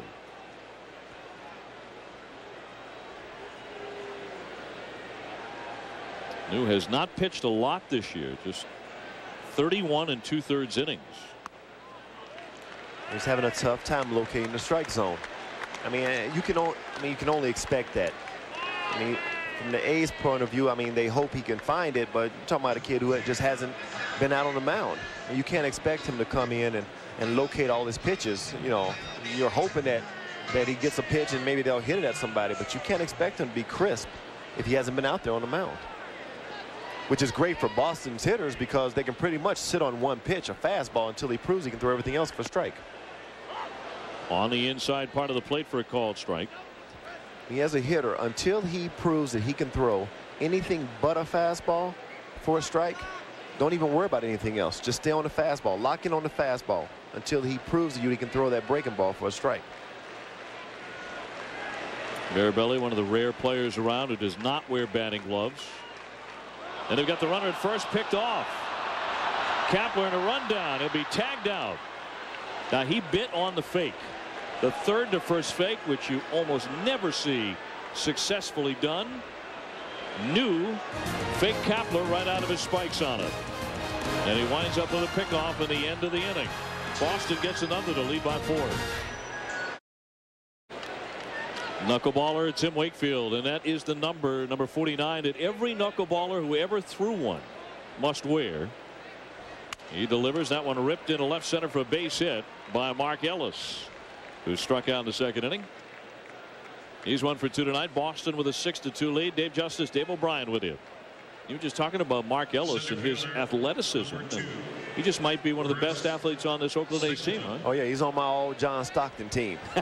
Except he jumps out the gym. Really? Oh, yeah, he's an athlete. He's very got athletic. hops, huh? He's got hops, got a jumper. You know, he works hard. He's a great young kid. I really like playing with him last year. You know, he was what you call a good rookie. Swing and a drive, but foul. Hooked off to the right by Chris Singleton. See, a good rookie is a kid who acts like a rookie, doesn't say too much, you know, very humble. Then you got bad rookies. They come in and all they got on the back of their baseball card is personals, yet you know, they act like they've been there 10 years. Now, what about you, Dave Justice? You were the rookie of the year in the National League when you broke in. Were you a good rookie? Hey, when I came in the early 90s, it was different for rookies. Rookies were to be seen and never heard. I'd hit fourth in our lineup, and having spent all day looking at the back of my locker because I wouldn't turn toward anybody else. Wouldn't turn toward the middle of the locker room. So you're a little intimidated by your surroundings, maybe? Yeah? That's just the way it was in the old, in the old days, long time ago when I came into the league. Right. Rookies, really, you basically had to sit facing your locker and don't say too much anything. If you opened your mouth, it was all over. I mean, the veterans were they were ruthless with the Braves. 1990 for you. Swing and a miss by Singleton. Could not find that knuckleball. That butterfly dancing around his bat. And down he goes on strikes. The left fielder, number 12. Look at that pitch. It had absolutely no spin, did it? No, that was a very good one. And I tell you, a guy like Wakefield, you don't want to wait until you get 2 strikes, because that's when he has a tendency, it seems like he throws a better one, or he'll throw the harder one, which is a lot tougher to judge. You want to get him within the first couple pitches. Terrence Long steps in. He's 0 for 2 tonight. Well, you had him pretty well figured out because our crack production crew dug up your lifetime stats against Tim Wakefield, and you hit him very well. 356. 16 out of 45, including a couple of long home runs off of the knuckleballer. And a couple of those, and I actually had 2 more in the playoffs against him in '92. See, I didn't get that note on my stat sheet. So. And you don't told me, shortchange. No, I don't want to, but I mean, you also said that you hit a couple of long fouls, which never show up on the stat sheet, but I guess they should now. When you're retired, foul balls never show up. Like Tino Martinez and I used to say, if they move that right field pole about 10 feet to the right, I'd be chasing Hank. I'd have been chasing Hank Aaron if they moved that right field pole about 10, 15 feet to the right. You and Tino Martinez, huh? Yeah. You and every other left-handed slugger who ever dug in. They just didn't make the field wide enough for us. Nope, that's Pesky's pole down there. Johnny Pesky's. Johnny only hit like 6 or 7 of them inside that pole, but they named a pole after him because he is one of the great human beings who ever played baseball. No, but I've always said against knuckleballers, you want to try to get them within the first 3 pitches. Something, if you can get a pitch up around your chest, that's the one you want to swing at, because that's the one that usually flattens out. A little topper. Miller will cut it off and sling it on to first in plenty of time for the second out. Ellis advancing to the second base bag, and that's right in front of Jose Guillen. Tim Wakefield, I thought, even 4 or 5 years ago, had achieved one of the great comebacks in baseball in recent memory. And I still think he's one of the most fascinating stories in baseball. To do what he did his rookie season, to go 8-1 with the Pittsburgh Pirates, and the bottom fell out. And look where he is now. I mean, David, he's won 100 games with Boston alone. And he's occupied so many different roles. Starter, he's been a closer. He's been a long relief guy. He's been a short relief guy. All with the knuckleball. And they sent him down, the Pittsburgh Pirates did, when things really went sour. They sent him down to Double-A, where he lost 15 games. And it looked like his career was completely over. Right, a lot of guys probably would have went home. But I mean, he truly persevered. Ground ball up the middle, a clean single, then he'll chase in Ellis. An RBI for Guillen. And you know, the A's are just nipping away at that Red Sox lead enough to convince Boston and the fans here at Fenway they're still in this thing. Well, exactly. I mean, Number 3. A little bit at a time against a guy like Wakefield. I mean, he's a knuckleballer, but everyone isn't going to knuckle just right. I mean, it's a tough pitch to control. And Guillen got one that was up in the zone. He was able to hit through the middle. But this game is far from being over. That's the first RBI delivered by an Oakland A hitter tonight that did not come on a home run. Here's Chavez. He's popped up and grounded out. Those 100 wins for Wakefield, by the way, as a member of the Red Sox. 9th all time on the Boston list. I mean, he's a true team guy, too. I mean, this ball club has asked him, like you said, to do many things to start. Swinging a high fly ball to left down into the corner. Ramirez giving chase. He's not going to get there. Fair ball, and it's up against the wall. Here comes Guillen rounding third. He's going to score. Into second with a double. Eric Chavez, and here come the A's. This is a 2-run game at Fenway. Like I said, this game is far from over. I mean, this is a good hitting ball club, especially, you know, guys like Chavez that got a lot of pop. You have guys on this team that can drive the ball out of the ballpark. This ball stayed up, but Manny was planning more toward left center field and wasn't able to get over there to catch it. But this team is still coming. A little at a time. Wallace will head on out to the pitcher's mound, but that drops onto the warning track before it ever struck the fence. It's 310 down that line, so that was what, 309 and about 5 inches. It just barely fell onto the dirt warning track. It's cozy down in that corner, as Manny knows very well. Yeah, and see, a guy like Chavez, who does pull a lot of balls, there's a tendency for the left fielder to play in the left center field gap. Take the gap, because it's rare that you'll see a guy like Chavez hit a ball down the left field line. You can't cover the whole field. So what you do is you get your scouting report and you look at the tendencies of the hitters. And by looking at the tendencies, that's where you determine where you play defensively. A guy like Chavez, you want to take away the gaps and kind of play him the pool as well and give him the left field corner. Well, giving him the left field corner allowed that ball to land, and a double for him and an RBI for him as well. Well, it means that Tejada will bat, representing the tying run here in the 5th inning. He's already smashed a wicked home run up over the Green Monster in the 4th inning. So he's hit 18 of them. And he bounds that one foul, pulled off to the left. The A's trying to rally here. They are right now leading Boston by 1 in the wild card race in the American League. See, if you can look at Manny now, because of Tejada's tendencies, he's more of a pull hitter. Manny's playing him more straight up. Now, if Tejada hits the same ball that Chavez hit, Manny would catch it. He'd be right on top of it. But like we always said, you can't cover the whole field. Just go with the tendencies of the hitter, and hopefully he hits, you know, where he normally hits it. 0-2 on Tejada. Yanks that one to Garciaparra. He hoovers it up and gets it. That'll end the top of the 5th, but not before Oakland rallies to score 2 runs. And now it's a 2-run game at the Fens. ESPN2's Wednesday Night Baseball, brought to you by Viagra. Ask your doctor if Viagra is right for you.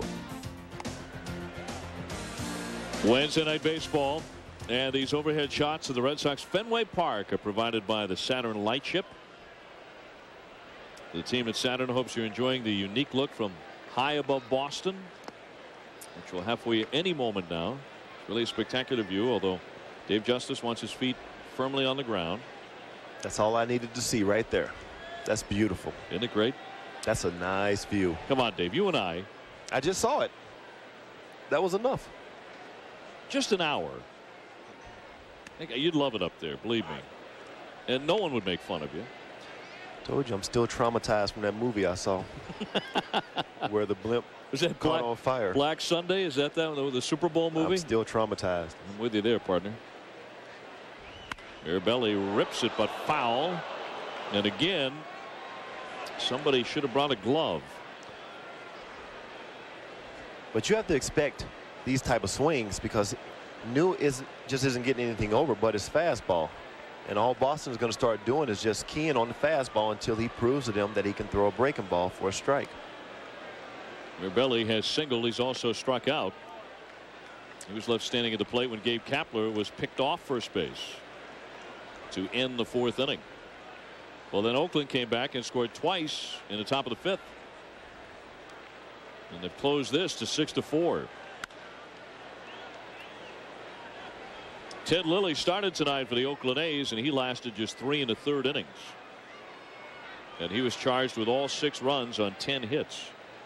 He also walked 3 men, and that on a night where Ken Maka really needed bullpen rest more than anything else after his bullpen went 6 innings last night after Mulder left. That's down and in for ball 4. So Mirabelli is aboard to begin the bottom of the 5th inning. Let's go to the studio and Pam and Rob. All right, Dave, the White Sox can pull even with Kansas City with a win over Anaheim, and Jose Valentin doing his part.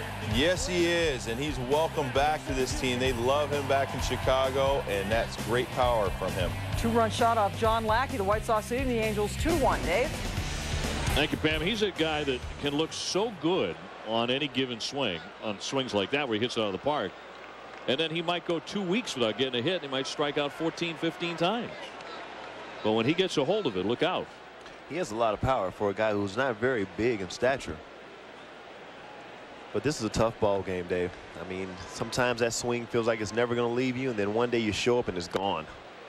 Todd Walker, case in point, chops it. Chavez, nicely done, but not in time. Walker beats it out for an infield hit. Todd Walker, who had been so hot early in the season, right now mired in a 2 for 28 slump, but he winds up with a single and a bang play at first. Well, this was a very close play at first. I thought the ball beat him easily. It did. Unless he said that Hatterberg was off first base. Looked like the ball beat him. So that's a break for Boston. Yeah, there was no sign by Lance Barksdale that that was what he was ruling, that Hatterberg's foot had come off the base. He ruled that the throw simply didn't get there in time. And the replay appeared to show that it did. So Boston catches a break. And like I said, New still hasn't shown that he can throw a breaking ball for a strike. So Boston's going to start seeing a lot of fastballs. That's a heater in there for a strike along the corner. Damon has gone 2 for 3. A pair of singles, 1 for an RBI in the 3rd inning. He had 2 hits last night, so he is seeing the A's quite well.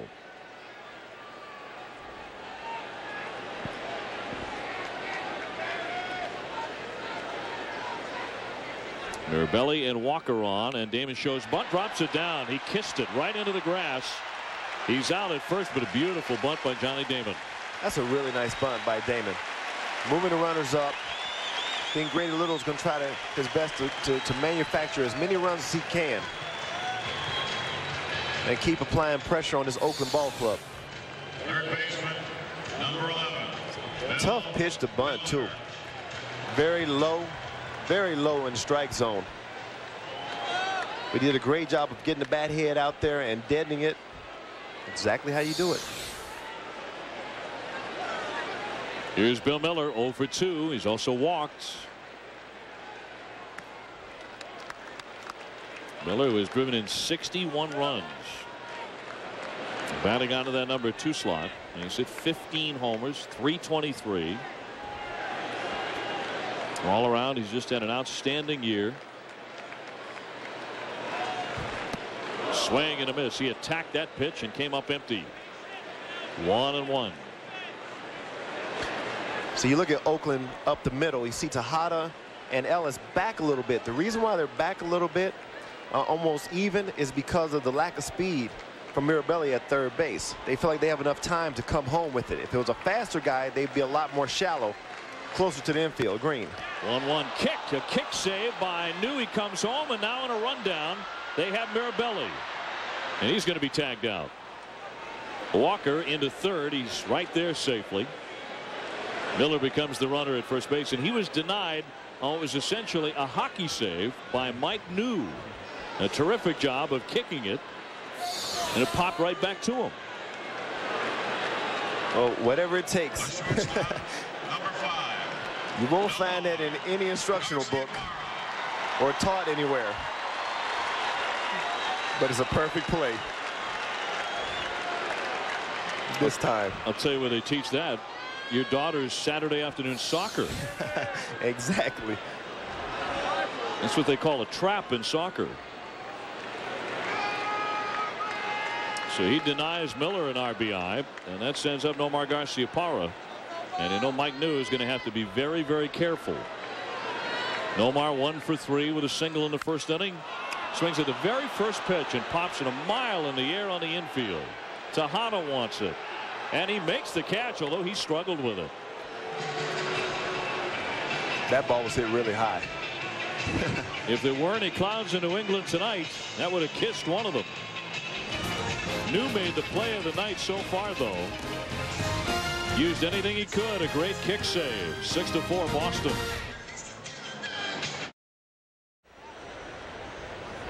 We are back in Boston. David Justice, Dave O'Brien with him. And our research master, Peter Pasquarelli, alongside. And great to have you with us on a lovely night in New England. 6-4, the Red Sox out in front. They have out-hit Oakland 11-6, but the A's have hit a couple of big home runs. Tejada and this man, Rubio Durazo, who slugged one in the second inning. He's also popped out, hitting just .212 in the month of August, though, before tonight. A knuckleball drifting outside by Tim Wakefield, who is the pride of Melbourne, Florida. That's where he was born and raised and continues to live. A 1-2 pitch. Another one driven deep to right, but not quite as deep as inning number 2, and that'll land in the glove of Kapler. Dave Kapler with a catch, one away in the 6th. Activity in the Boston bullpen. Embry and Timlin are going to start getting loose. The left-hander is Embry.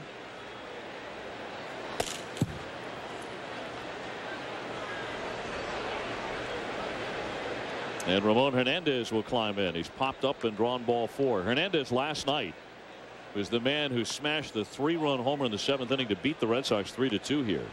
Oakland had just 3 hits in that game, and he had 2 of them. He's been very hot in his last 9 games, hitting .333 with 11 RBIs. And he's been pretty consistent all season. I mean, this has been a big year for him in terms of power and RBIs. We were speaking earlier about the many roles that Wakefield has played with this ball club. And I mean, he's the ultimate team guy with this Red Sox team. I mean, talking about a guy who has closed, he's played long relief, he's started, he's come out the pen, anything and everything that they've asked of him, he's tried to do for the ball club.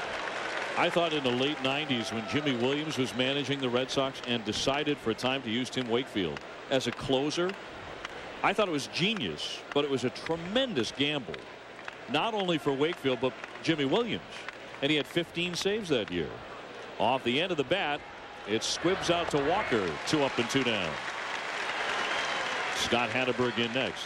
And our coverage of the World Golf Championships NEC Invitational begins tomorrow at noon and 5 p.m. on ESPN. Tiger Woods has won the previous 3 NEC Nationals, held at Firestone Country Club in Akron, Ohio. The field includes British Open winner Ben Curtis, U.S. Open winner Jim Furyk, and Masters champ Mike Weir.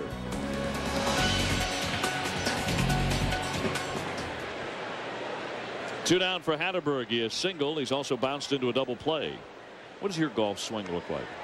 My practice swing may be one of the prettiest practice swings you've ever seen. But as soon as they put that ball down there, it's a whole different person. And it gets a little ugly, huh? I find that impossible to believe. After all those years in the big leagues, your swing was one of the most beautiful in the game. My practice swing in golf is one of the most beautiful practice swings in the game. But when it's money time, it disappears. When they put the ball down. Yep. Whole different person. That line drive right into the glove of Johnny Damon. Hatteberg tagged it, but it's a 1-2-3 inning for Tim Wakefield. The Red Sox lead it 6-4. Typically excellent year, 314, 29 homers. He's in the top 10 in the American League in batting, homers, RBIs, runs scored, on base percentage, total bases, slugging percentage, and walks. That's all, though. I mean, to me, he's the best right-handed hitter in the American League. I mean, I was fortunate enough to play with him for 3.5 years, and it's just one of the best shows to see. I mean, being there on the bench and watching him on a day-to-day basis is just a beautiful sight. What separates Manny from other good right-hand hitters?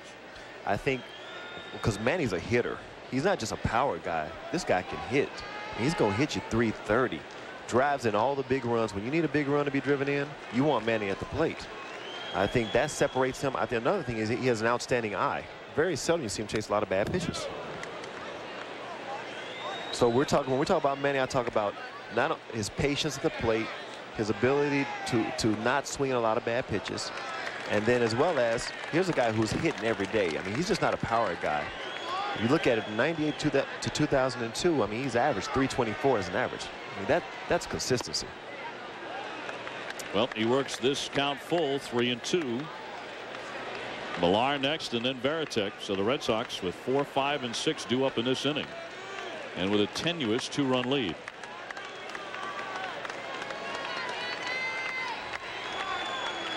Mike New delivers, and it's driven down the line and quickly into the stands. Boy, those fans are getting a workout, courtesy of the Red Sox so far tonight. One of the many great seats at Fenway, but tiny seats. And people just weren't that big when Fenway Park was made 90 to 100 years ago, and they're a lot bigger today. A lot more supersizing done today than it was then. 3-2 hit up the middle, but Tejada down to get it and throws high, but he came down on the bag. Hatterberg got the out. Let's go to the studio. Here's Pam Ward. Well, Dave, little controversy here in Cleveland. Christian Guzman pops up, looks like a routine fly ball. John McDonald does not hurry getting the throw in. Look at Torrey Hunter hustle in from third. He's called safe, Dibs. Even though John McDonald, he kind of dogs it on the catch and then throws in. He throws a great throw, great strike to Tim Laker. Tim Laker blocks the plate, and Torrey Hunter never touches it. But he's called safe. Laker thrown out, Twins lead. Well, you guys are right. That hand went skimming right over the catcher's spike, and he never got the plate. But Torrey Hunter safe at home. It's just so tough from an umpire's point of view. I mean, plays that are happening right before you so quickly. But the fact, I can't believe he even tagged up and went on that. I don't remember, David, you being quite so sympathetic to Major League umpires on close calls that didn't go your way. Hey, I've umpired before. In Little League, it's tough. Oh, I know it's tough. It's tough to do. Now, granted, I mean, all major leaguers and former major leaguers, at times, you know, there were a few discrepancies in what we thought were balls and strikes. You know, I mean, that happens. Gentlemen disagree. You know, and most of the time, you know, the player feels like he's right all the time. Well, on that play, I think both sides will agree when they see the replay. And Torrey Hunter never touched home plate. Grady Little, not of the bombastic sort of umpire that I mean of a manager that say Lou Piniella is. Millar hits that one stiff, but Hatterberg makes the stop, and they're 2 down. You don't see Grady get run too often. He's a Southern gentleman from North Carolina. You know, I know Grady from way back with the Braves. Grady was one of the fine coaches, you know, in the Braves system. Did a lot of teaching over there, and I was very happy for him to see him get an opportunity to manage in the major leagues. I mean, he definitely deserved it. I think most of baseball shared that same sentiment about Grady Little. He has his team in second place, but they're always in second place to the Yankees. There's Jason Varitek, and right now they're in second place in the wild card race to this Oakland A's team. And they have lost 8 of their last 12, so he's trying to get them back on track again. And it could start with Varitek, who has been slumping, but tonight he has walked twice, once with the bases loaded. He's also singled. Nobody aboard here, 2 out. Boston in front 6-4. I still think this is the most balanced Boston team that they've had probably in the past 8 years. I mean, I know since I came into the American League in '97. When you look at this ball club, I mean, there are a lot of weapons offensively.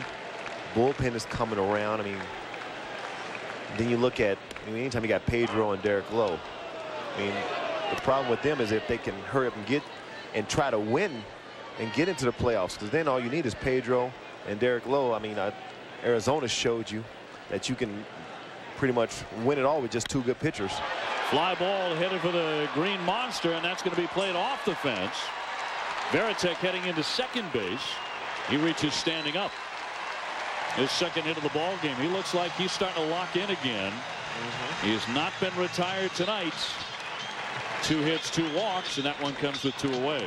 Right, he's showing signs of snapping out of his funk that he was in here recently. This is a good hitting ball club. They haven't swung the bats well lately, but this team is too good to not start to hit again. That one caroming back to Terrence Long right off the top of the scoreboard. So 2-base hit for Varitek. That'll bring up Gabe Kapler. He also has a double tonight for an RBI in the 3rd inning. You're right about the Red Sox revamped bullpen. And Scott Williamson and Sauerbeck, Young Kim among the trades they've made and players they've acquired. That one off of Hernandez. Back to the backstop, and Varitek moves up 90 feet. It'll be a wild pitch. And 8 up the catcher, Ramon Hernandez. He just came up on it. He never went down to his knees. I think he expected more of a bounce from the dirt, and it really didn't bounce on him. It just kind of skidded. So now a base hit by Kapler would not only produce his 3rd RBI of the night, but give Boston a 3-run lead.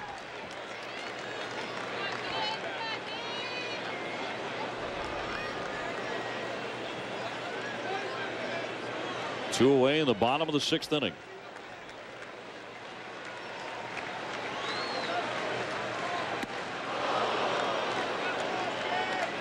Two balls and 1 strike to Kapler, who's hit 2 home runs so far as a member of the Red Sox. Boston getting to Ted Lilly, the Oakland starter, and knocking him off the mound after just 3 1/3 innings. They had 10 hits off him. Kapler right through it again. He took a vicious cut. 2-2.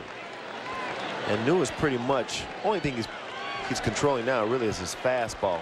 If he can get through this inning, he has really helped out this ball club. I mean, for a guy who hasn't pitched hardly any recently. He's keeping him in the ball game, but he has to get through this inning. This will be big if he can get Kapler. Well, that would be 2 2/3 innings of relief work without being charged with a run. And it's outside for ball 4. So Kapler will take his base. 1st and 3rd. Mirabelli to bat. Doug Mirabelli, the Red Sox catcher. And see, whenever as you're pitching, whenever you're not crisp out there on the mound, you're just hoping that they chase the ball out of strike zone or hit it right at one of your guys when you don't have your stuff.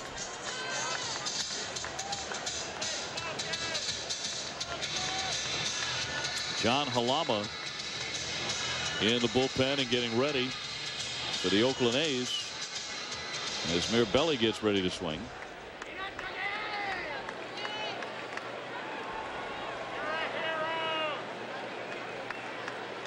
Doug tonight has singled, struck out, and taken a walk.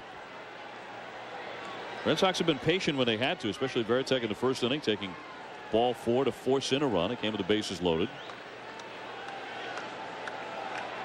And they have accepted 5 walks tonight, and that's ball 1. Halama is supposed to start over the weekend for the Oakland A's.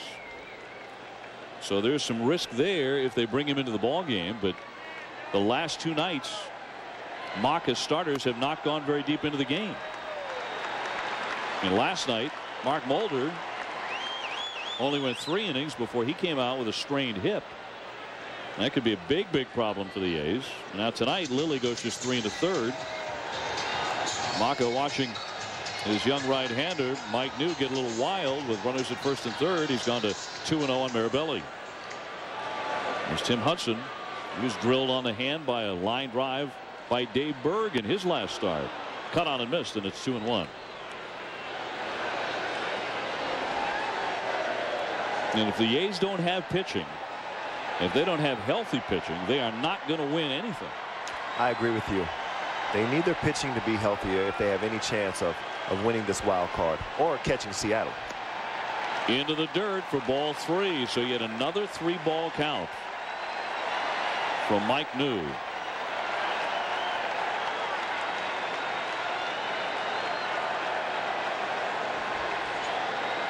Kapler getting his lead at first base. It's Varitek at third. 2 down. Here's the stretch and the pitch will not be made. Now, earlier in the ball game with Kapler in the 4th inning, Kapler, the runner at first base, he bit on that fake and he was caught in a rundown, picked off. Said no chance this time. Up high, he's walked another one, and the bases are loaded for Boston.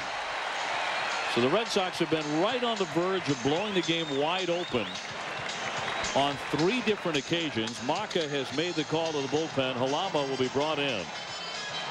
He'll be facing Todd Walker with the bases jammed when we come back to Fenway. One of these ball clubs, the Boston Red Sox, the Oakland A's, as we get closer and closer to September, looking to nail down a playoff spot.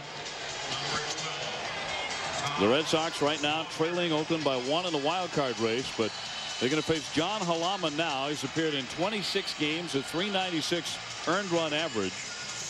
Total of 46 strikeouts. So the Red Sox know that they'll be forced to put the ball in play against him.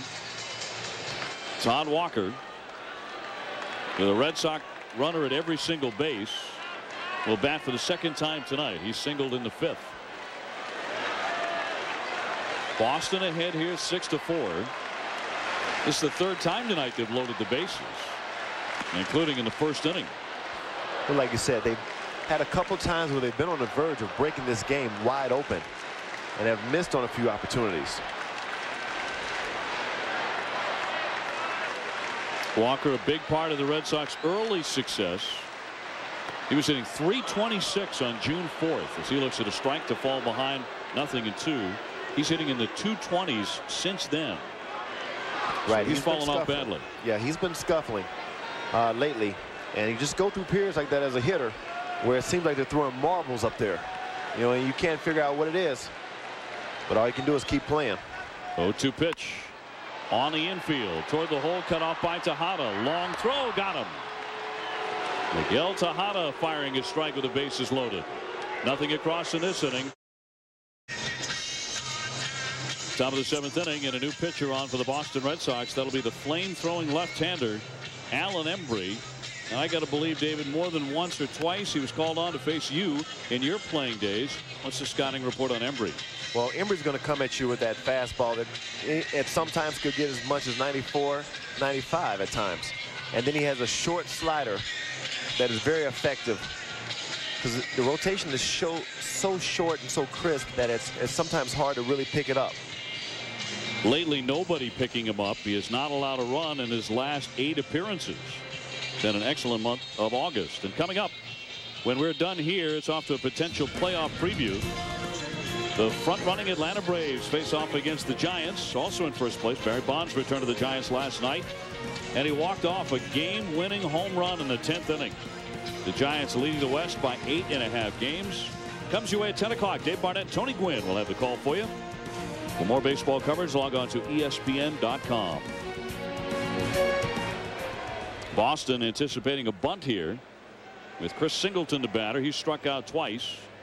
Miller, the 3rd baseman, is drawn in close on the grass. Man at first base in Mark Ellis. No bunt attempt. The fastball zipped right through there for strike 1.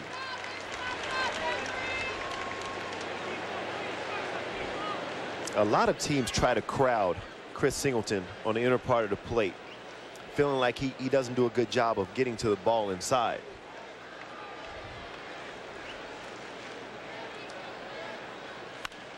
Fouled away. You talk about making an adjustment from Wakefield, who at times was throwing 55 miles an hour tonight, to a guy who at times will throw 95 or harder.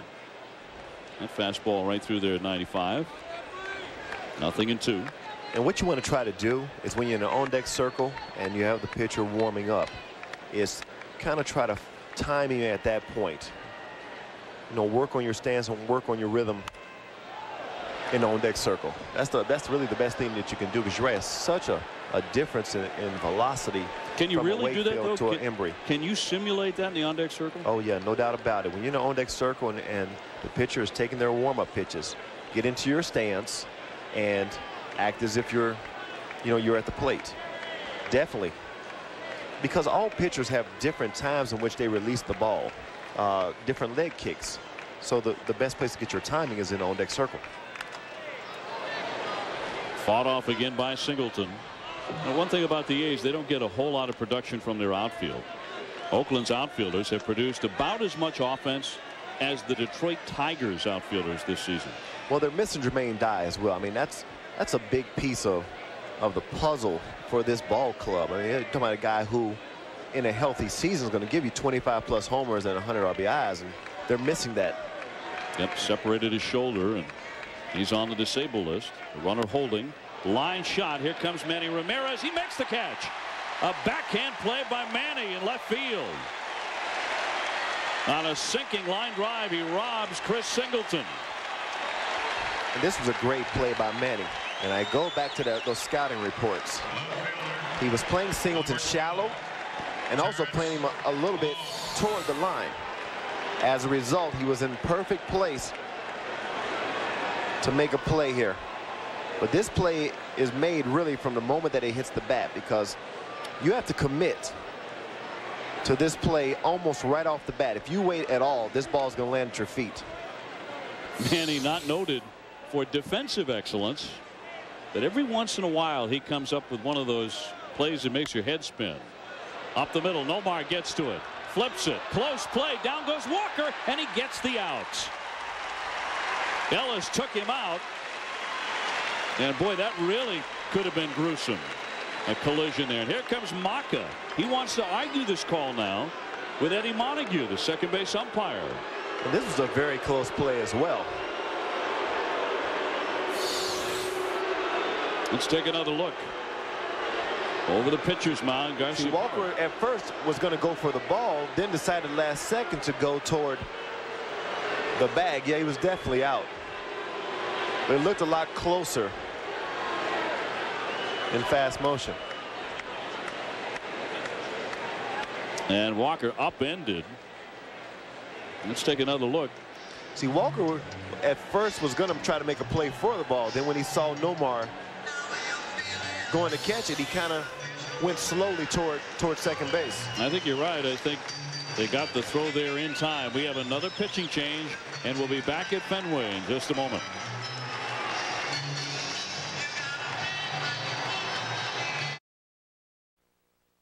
And it is 5-0 Milwaukee now in the bottom of the fourth, guys.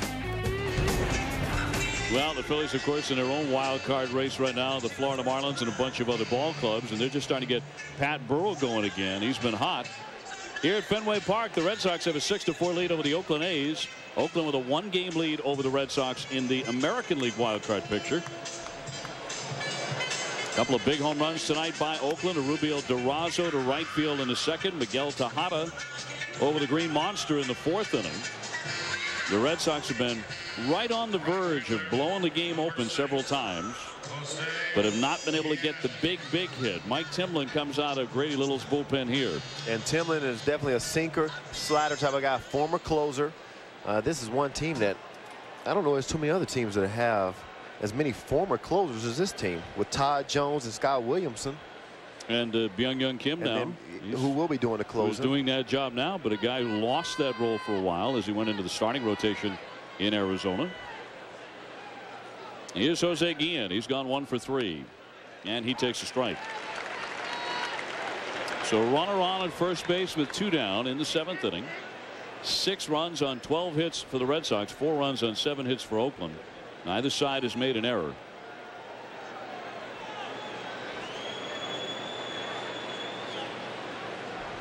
Guillen with an RBI single in the 5th.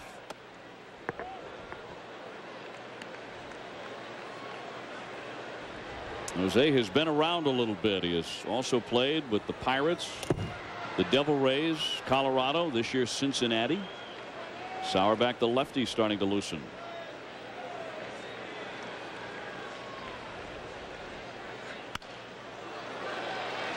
One thing about Guillen, when he's in that batter's box and he sees something that he wants to hit hard, he does not get cheated. Well, you know, he thought he had found a home in Cincinnati. He said he was very comfortable there. And, you know, with the injuries to Griffey and Griffey coming back, you know, he really made it be known that, hey, he saw himself as an everyday player now. He wanted to play. And I think the best thing for him was getting out of Cincinnati, because you knew they weren't going to play him over Kearns and Dunn. And Griffey has to play. So at least he's getting an opportunity to go somewhere and play every day. Punch foul up over the roof off to the right. 1-2. Now, how do you think the ballpark in Oakland will treat Guillen? One of the big reasons I thought that he was having such an excellent year was he's playing in a bandbox in Cincinnati, and until he gets traded to Oakland, which is anything but a bandbox. Well, you're right. I mean, ballpark could have played a factor in his success, or just a maturity as a player. I mean, probably a little bit of both. But you're right. Oakland Stadium is a lot different than that bandbox in Cincinnati. He skies a pop-up on the infield. Miller and Garcia Parra, and Miller takes it. Side retired. 1 hit, 1 man left. The fans about to stretch at Fenway. It remains Boston 6 and Oakland 4. 7th inning stretch. We start you off with the Cubs and the Astros. Mark Prior, 2 straight complete games, off to a great start against Houston in the 1st inning. Yeah, he comes out smoking. He strikes out Biggio. He strikes out Berkman. And he comes up against Jeff Bagwell. Bye-bye. 95 cheese right by him. And he's playing closer right now. 3-game losing streak by the Cubs. They really needed Prior to come on. He struck out the first 5 guys he faced, and Aramis Ramirez. Randall Simon. Randall Simon now. Yeah, that was after an Aramis Ramirez home run to make it 6-0, but he did lose his no-hitter. Take a look at the wild card race now. The Phillies losing big, down 5-0 to Milwaukee. And both the Cardinals and the Cubs have a better chance to win their division than win the wild card right now, Pam. Send it back now to Dave and David. Thank you very much. Those Marlins, incidentally, are playing Colorado a little bit later on tonight as we get the bottom of the 7th started here in Boston. That's Johnny Damon. He's 2 for 3. And aside from his couple of hits tonight, an excellent sacrifice bunt in the 5th inning. Puts this one in play. Hatterberg will feed the pitcher. Close play. Did he get there? No. Damon beats it out. He's got a single. And the pitcher just never got there. Halama did not cover in time.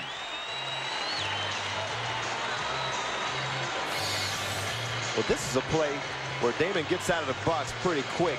And you know right here that you got a fast runner going down the line. Yeah, he never actually got to the bag. Like, he pulled up before the bag. I don't know if Halama just lost sight of where the bag was, but he pulled up way too early.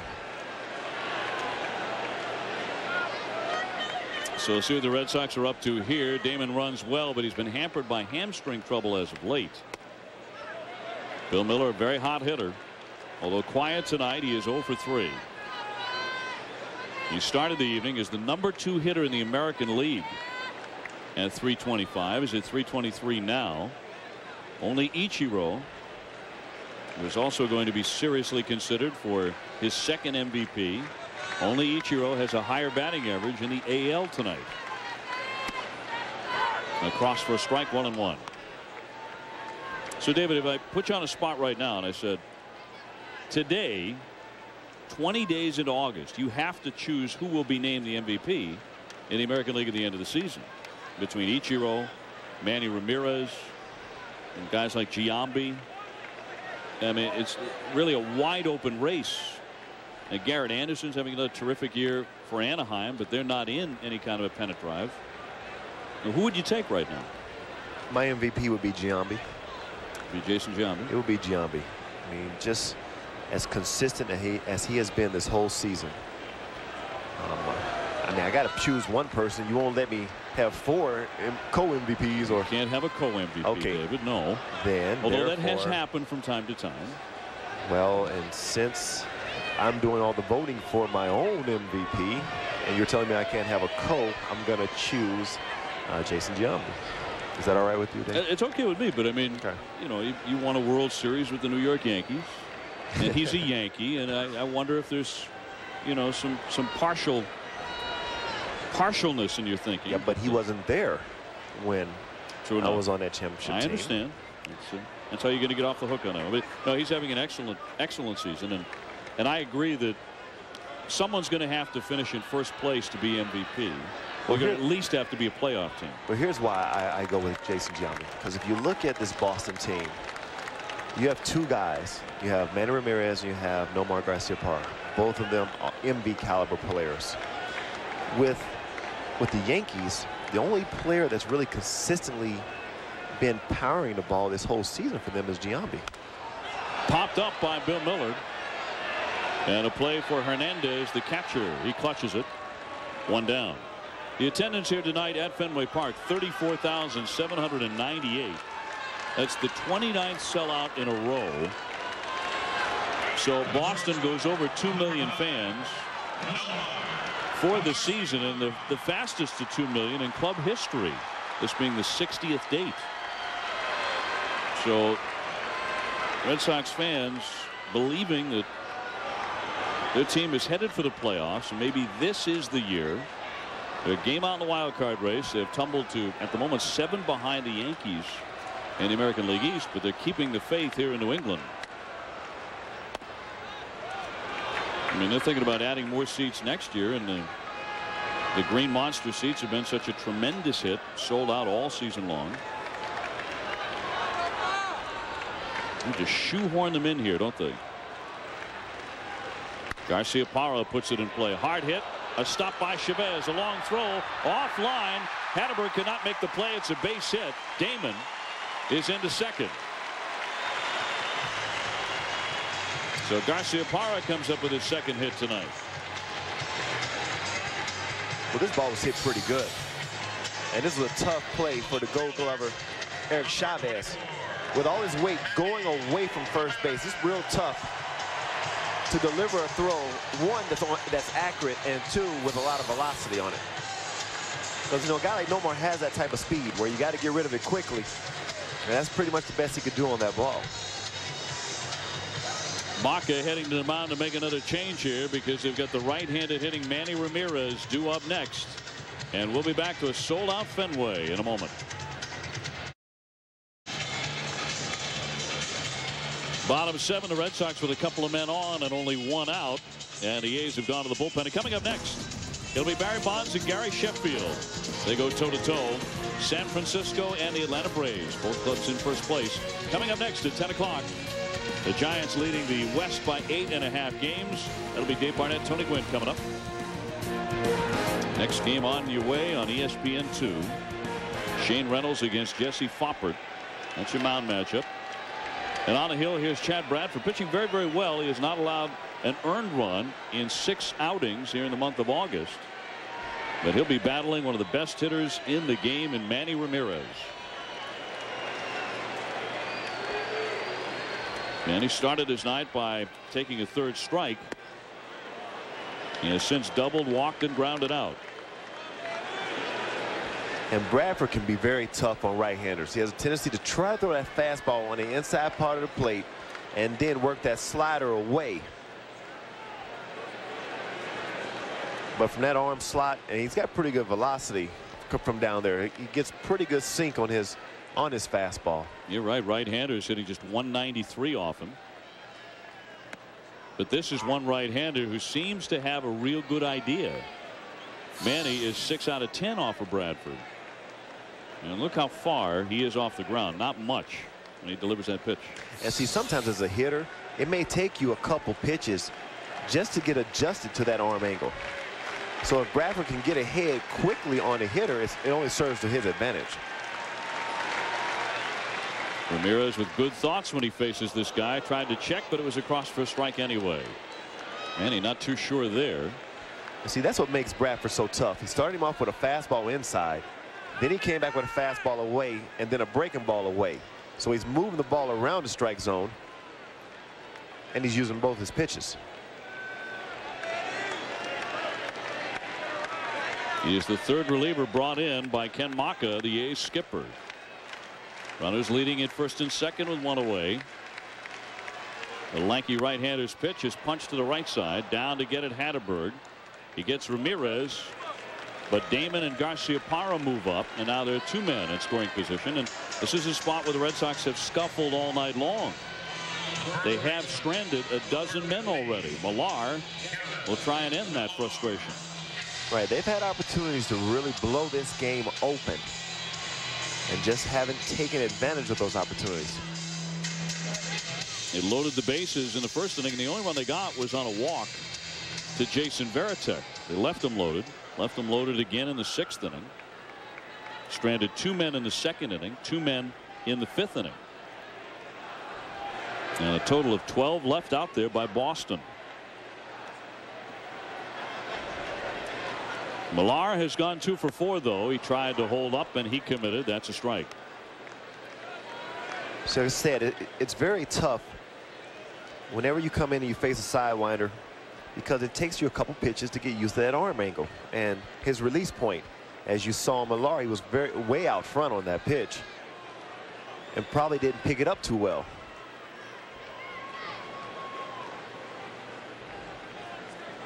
Bradford's 0-1 pitch. Hits the inside corner for a strike. And that's pretty much exactly how Bradford pitches. He'll throw that breaking ball, which is breaking away from you, then try to pound you with a fastball in. Hopefully get you looking in, get that front shoulder opening just a little bit, and then throw you another breaking ball away. It's pretty tough to hit a breaking ball going away from you when that front shoulder's opening. Millar, a good 2-strike hitter, though. Wraps that one foul, so he protected and stayed alive. Well, he tried to go back in with a fastball again. I won't be surprised if he goes now with a breaking ball away and see if he can get him to maybe chase a pitch off the plate.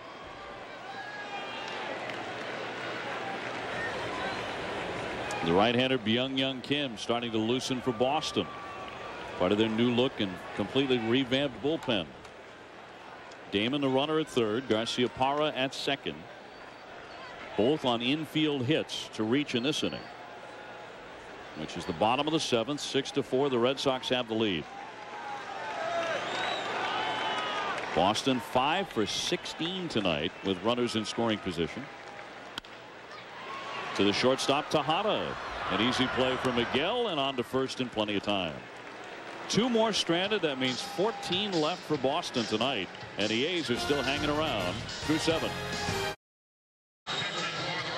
Top of the 8th inning coming up. Boston ahead 6-4, even though they have out-hit Oakland by twice as many, 14-7. And at ESPN, we are partnered and delighted to be with the Saturn Light Ship to bring you aerial coverage of Major League Baseball. We hope you're enjoying this unique look from high above Boston and storied Fenway Park. Mass Pike off in the distance and the famous Green Monster.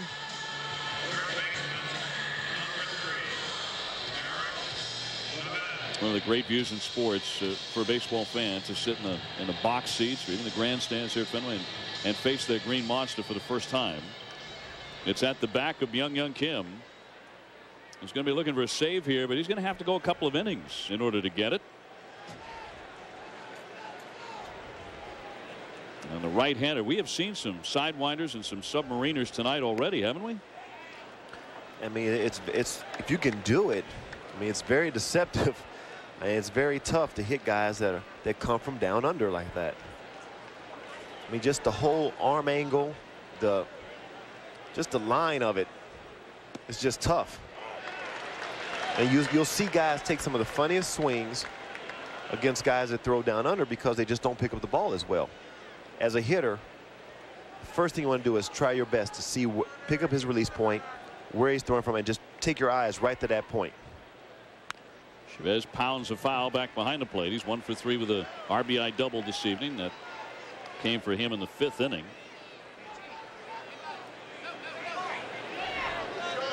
He's had a good month of August so far. He started this evening hitting .324 this month.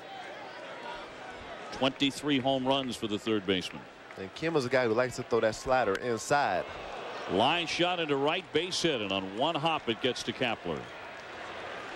See, he's the type of guy, he likes to throw that sinker away to lefties, and then he tries to get him on that slider, breaking in on that back foot. He threw him a slider there. Now he threw a slider there, it just didn't get in enough. This is Kim from the side. See, not as far down as a guy like Bradford, but still the same deceptive illusion. Well, the only thing elusive about Tejada's swing in the 4th inning was what happened to the baseball as he knocked it up onto the Green Monster over the fence for a home run. His 18th of the year. He's 1 for 3. He's only had 3 career at bats against Byung-Hyun Kim, but the one hit he does have against him is a home run.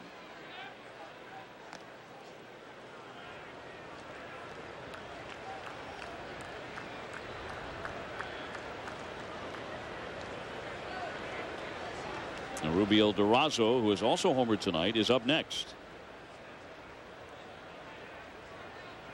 Boston trying to protect a 2-run lead late at home. Ripped into right field, a base hit right off the end of the bat. Chavez is going to churn on into third. It's a single for Tejada. Well, this is the big part of their lineup. I mean, this is the lineup that they expect to be the run producers.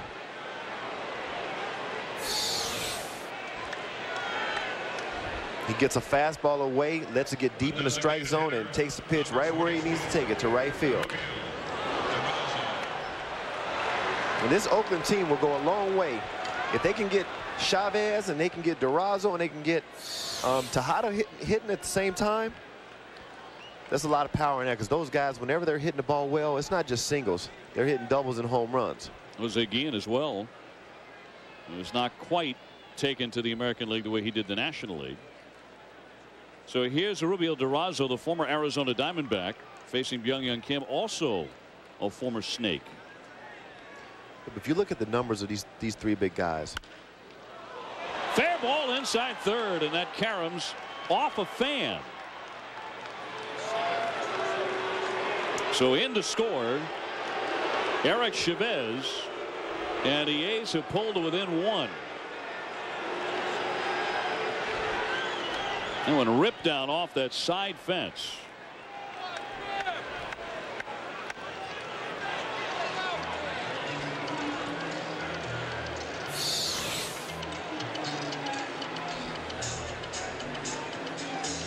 Yep, just inside third. Now it caromed up.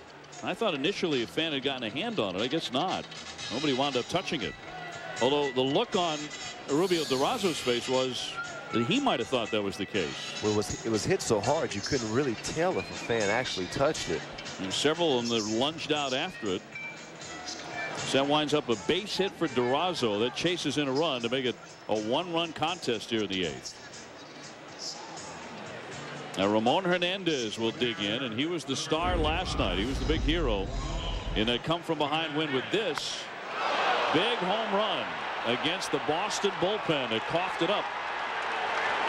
And I always say the key to the success of any ball club starts with the pitching, then the defense, and timely hitting. Last night they didn't have too many hits, but they definitely got the timely hit in his home run. And the 3-run homer, and the A's would win it 3-2. Hernandez trying to drop down a bunt here, but fouls it away. And that's very surprising for this Oakland A's ball club, which does never bunts, to see them bunting in this situation.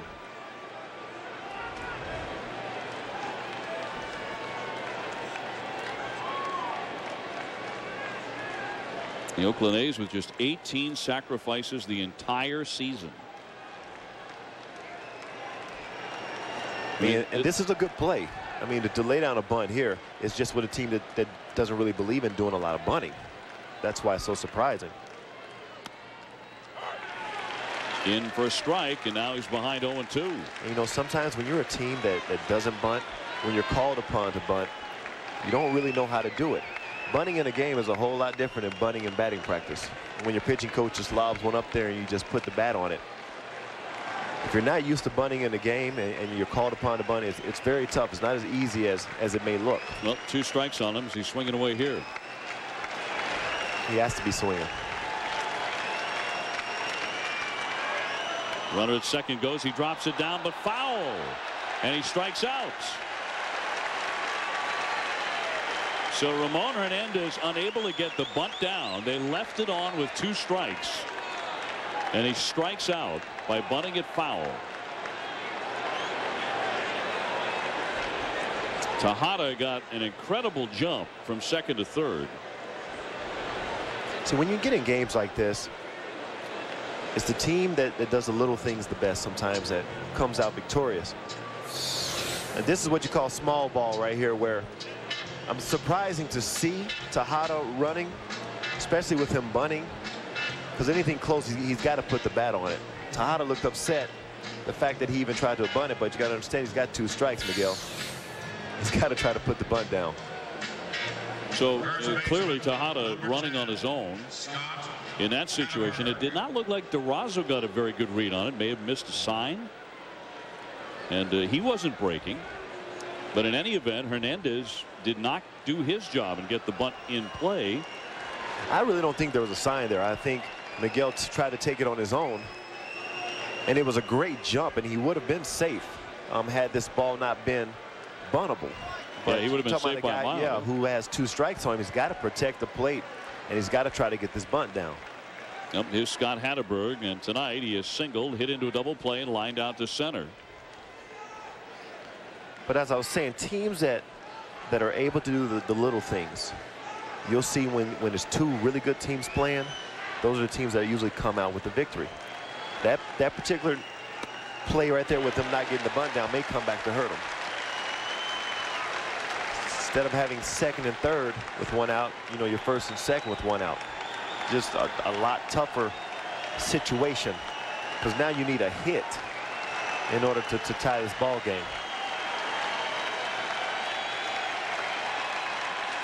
Young Kim with an 0-1 pitch, and it's fouled back. Hatterberg had quite a swing.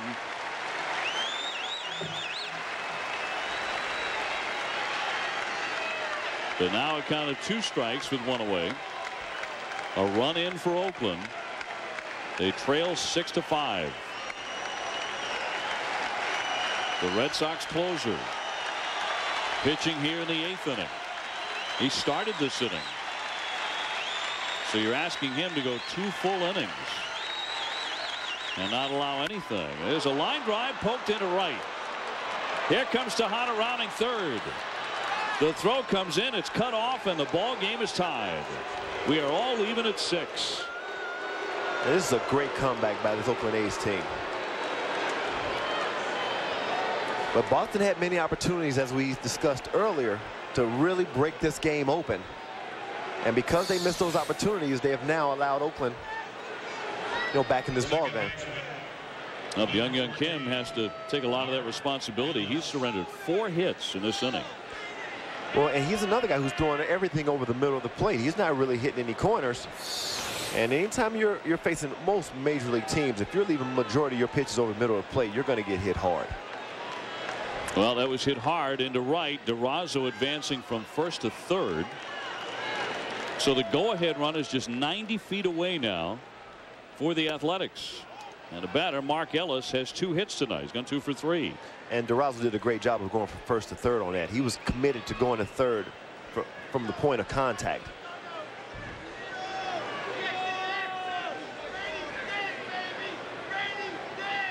Well, the Red Sox have had leads of 5-1 and 6-2 tonight. Those are gone. As the A's have come storming back, the Red Sox have fumbled away many chances to put lots of runs on the board.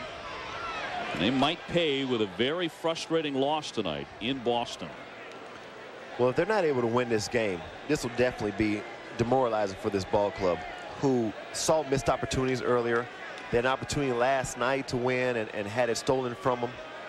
I mean, 2 very serious defeats if they're not able to come back from this one. The 1-1 to Ellis, hit on the ground just outside third, a foul ball.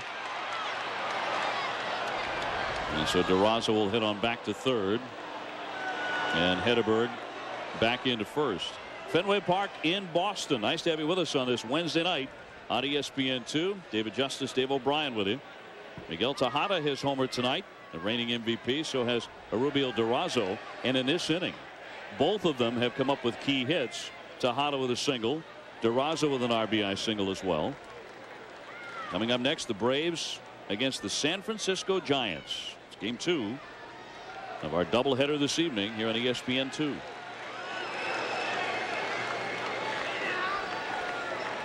But a long way to go before we're finished up in Boston. This game in a 6-6 tie now with just 1 out, and the A's have men at first and third. Kim's 1-2 pitch, high chopper. Miller coming home. The throw gets away from Marabelli all the way to the backstop. The run is in, and the A's have taken the lead. On a high bouncer, Miller had time, came down with it, fired home, and it got by the catcher. And the A's are leading it 7-6 now. What a turnaround. I mean, this is exactly where he wants to go with this. And I almost thought DeRozzo was in his line. Exactly. The ball crossed just in front of DeRozzo, which made it tough for Mirabelli to really pick this ball up. Right underneath his left elbow. And that's why he missed it. He probably lost sight of it. Yeah, it was not a horrible throw. They will charge the error to the third baseman Miller, allowing that go-ahead run to come on in. So Byung-Hyun Kim has a bad 8th inning. They have to go to the bullpen again. The A's, Little having trouble believing his eyes tonight here at Fenway Park. The Oakland A's have rallied from 6-2 down at the end of 4 innings to now taking a 7-6 lead, and the Red Sox get a little bit sloppy here on the throwing error by Miller. Look at the Red Sox bullpen in this series. It has not pitched well. 6 earned runs in 4 1/3. Sauerbeck, the left-hander, who was acquired on July 22nd from the Pittsburgh Pirates, he'll try and stem it. But it's a 3-run inning so far for Oakland, and they have a runner at third base with only 1 out, and Chris Singleton the hitter. Infield in for Boston, and that's strike 1. Well, Sauerbeck's best pitch is his curveball, and lefties see a great diet of those from him. Very rarely does he mix in a lot of fastballs because that curveball is so good. 64 appearances, so he has worked a lot between the 2 clubs, Pittsburgh and Boston. Terrence Long up next. So 2 men in scoring position here for the Oakland A's. They have rallied to score 3 times in this inning. Helped along by a Boston error. Time after time, it's been the Red Sox getting the scoring chances, but except for the early going of the game, they've been unable to deliver. Foul off of Singleton's leg. 0-2 on Chris.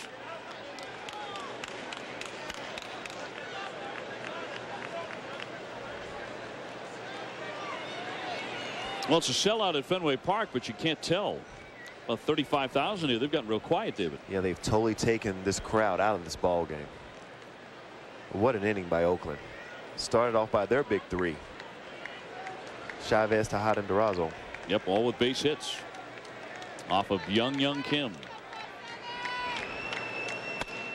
Fastball misses outside.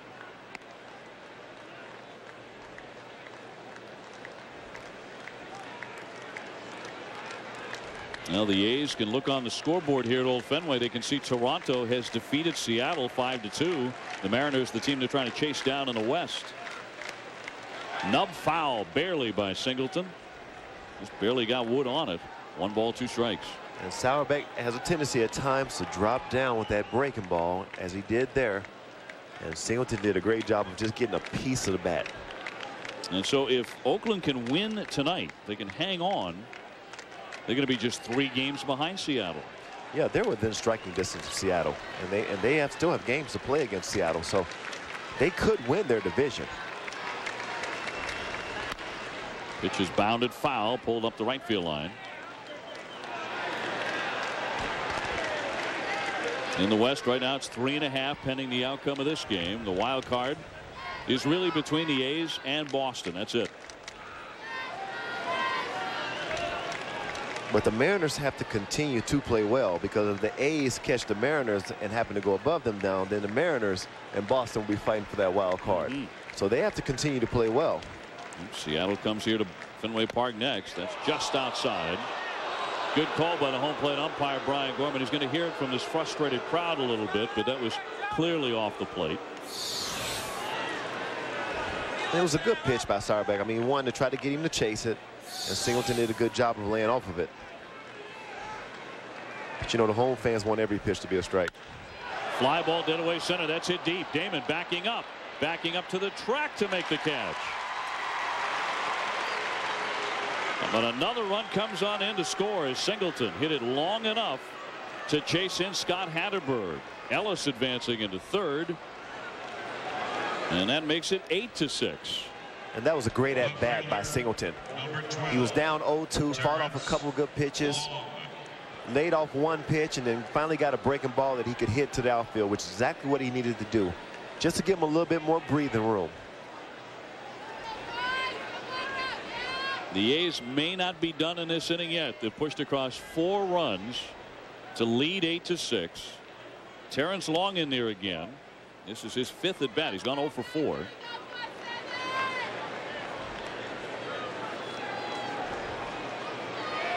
He's grounded out 3 times and also flied out to left.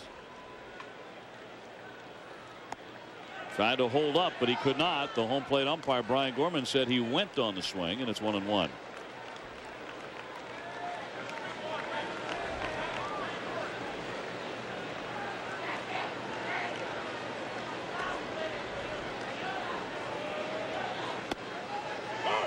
He got the corner strike there.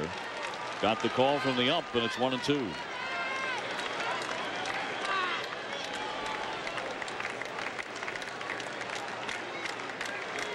Rally cap time for Frank Menechino. Swing and a miss by Long. He goes down on strikes. But not before the Oakland A's rally to score 4 times at Fenway Park, and they lead it 8-6 as we go to the bottom of the 8th at the Fens. Well, the first inning, the Red Sox got started on a bases loaded walk to Veritek and took a 1-0 lead as Damon scored. In the second inning, Rubio Durazo knocked one on the line into the right field stands. Then it was a big 3rd inning for Boston. 4 runs on 5 hits. Everybody hit for the Red Sox as they took a healthy lead. But Miguel Tejada started a trend tonight for Oakland, cutting into it with a home run. And then in the 8th, it all fell apart on Boston. A barrage of runs as the A's scored 4 times off of Byung-Hyun Kim. This one on a throwing error by Miller, the 3rd baseman. And the A's have an 8-6 lead as we go to the bottom half of inning number 8. And David, this one has been turned on its ear. Oh, I mean, it's amazing to see the turnaround just in this with this crowd.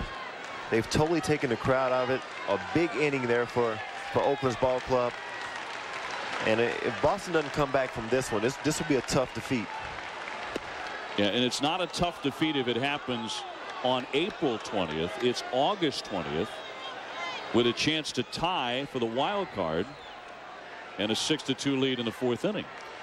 Right. I mean, these are games that every game is important from here on out. Up the middle and a base hit for Veritek. But you're right about Boston. They're the top hitting team in the American League. Jason Veritek just came up with his 3rd hit tonight. And even though they've had a very tough night failing to drive in runs, the Red Sox are never out of it, especially here at Fenway. And this is a team that never stop coming at you.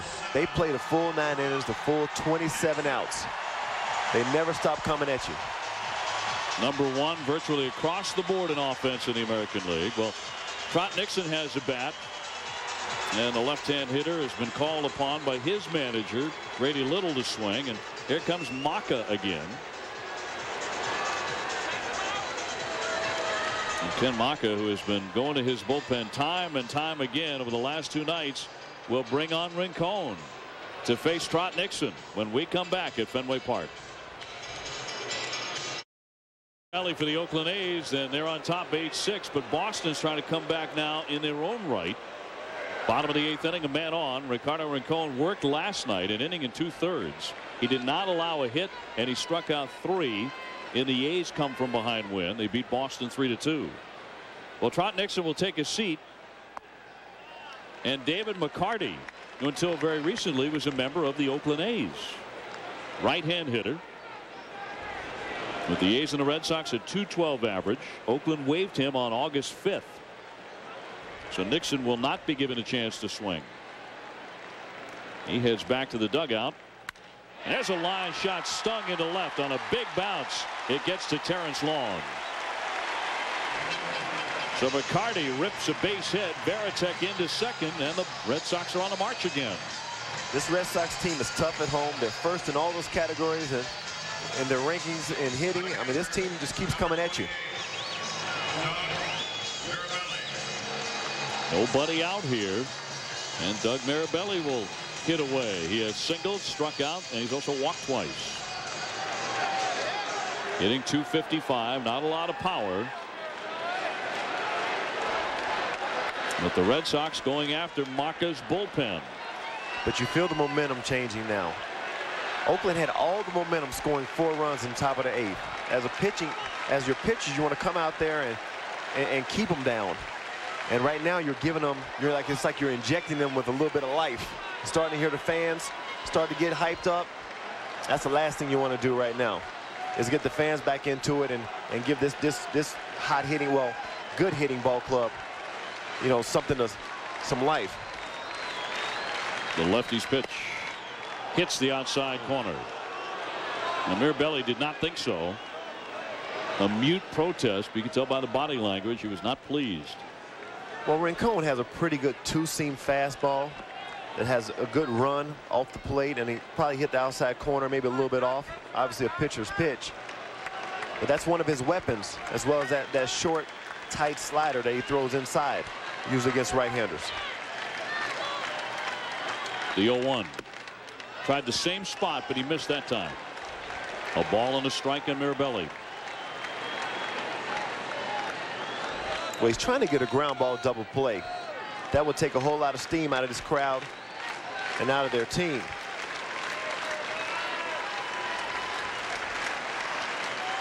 Varitek and McCarty lead away at second and first. And here it comes. Late on a swing. Mirabelli can't quite catch up, and it's 1-2. And that fastball 91 miles an hour.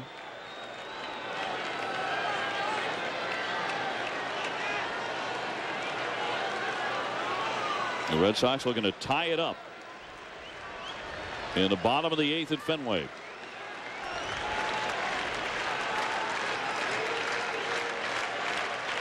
Rincon delivers downstairs for a ball. 2-2.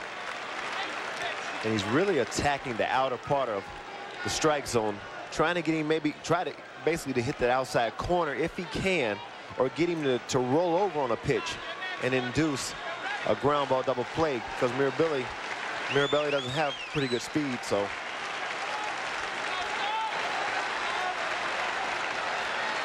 and the Red Sox tonight have stranded 14 men. They have had the leadoff batter on in 6 out of 8 innings. 22 plate appearances tonight with a runner in scoring position for Boston. The frustration has been building. Fouled away by Mirabelli. But you know what? If Doug Mirabelli hits one over the green monster, well, the Red Sox rally and score 5 or 6 runs in this inning. It's all forgotten. Exactly.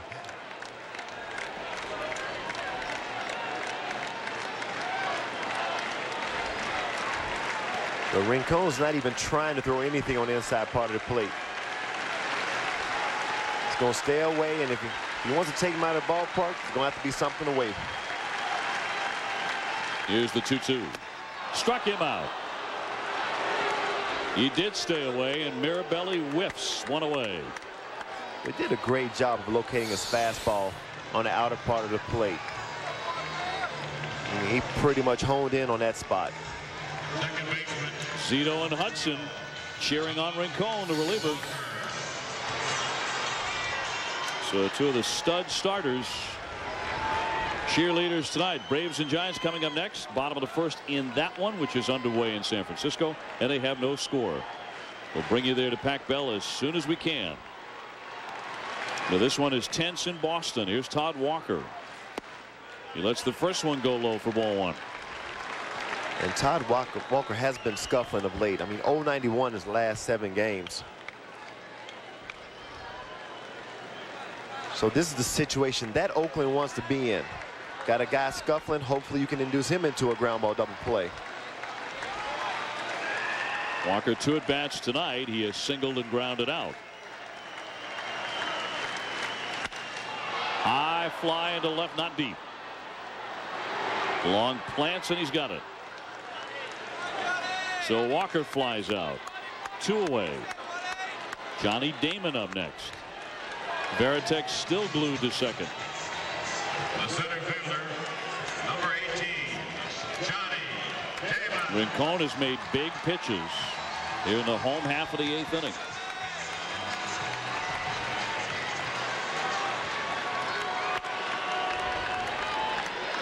Damon's had a good night. 3 hits. He scored the first run of this game. He drove in another in the 3rd.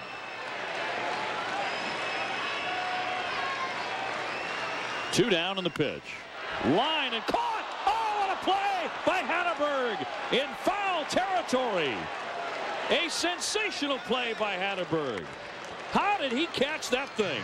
That was a blur. A fantastic catch, one of the best catches of the year in foul ground. Back in Fenway Park, David Justice, Dave O'Brien. It is 8-6 Oakland. Just moments ago, a magnificent play at first base by Scott Hatteberg, lunging into foul ground on a rip snorting line drive by Johnny Damon, who just couldn't believe it that was caught. And so the Red Sox frustration continues on to the 9th inning as Jose Guillen swings. He has gone 1 for 4. And the first pitch to him is in there for strike 1. 8 runs on 11 hits for Oakland. 6 runs on 16 hits for Boston, fouled away to the right by Guillen. The Red Sox have now stranded, including the 2 in the bottom of the 8th, 16 men on base tonight.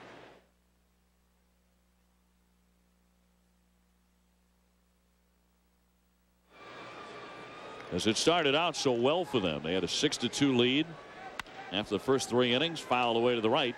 That's off the tarp up the first base line. Eric Chavez next, and then Miguel Tejada. And you know what the A's have in mind, adding on a few more and making it a no-doubter come the bottom of the 9th. Todd Jones pitching.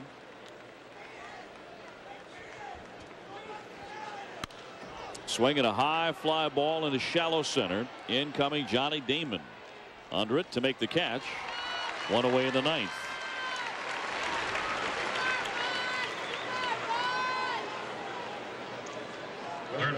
No, we're having some technical issues here in Boston tonight. One of the reasons you don't see the constant score in a corner of your screen.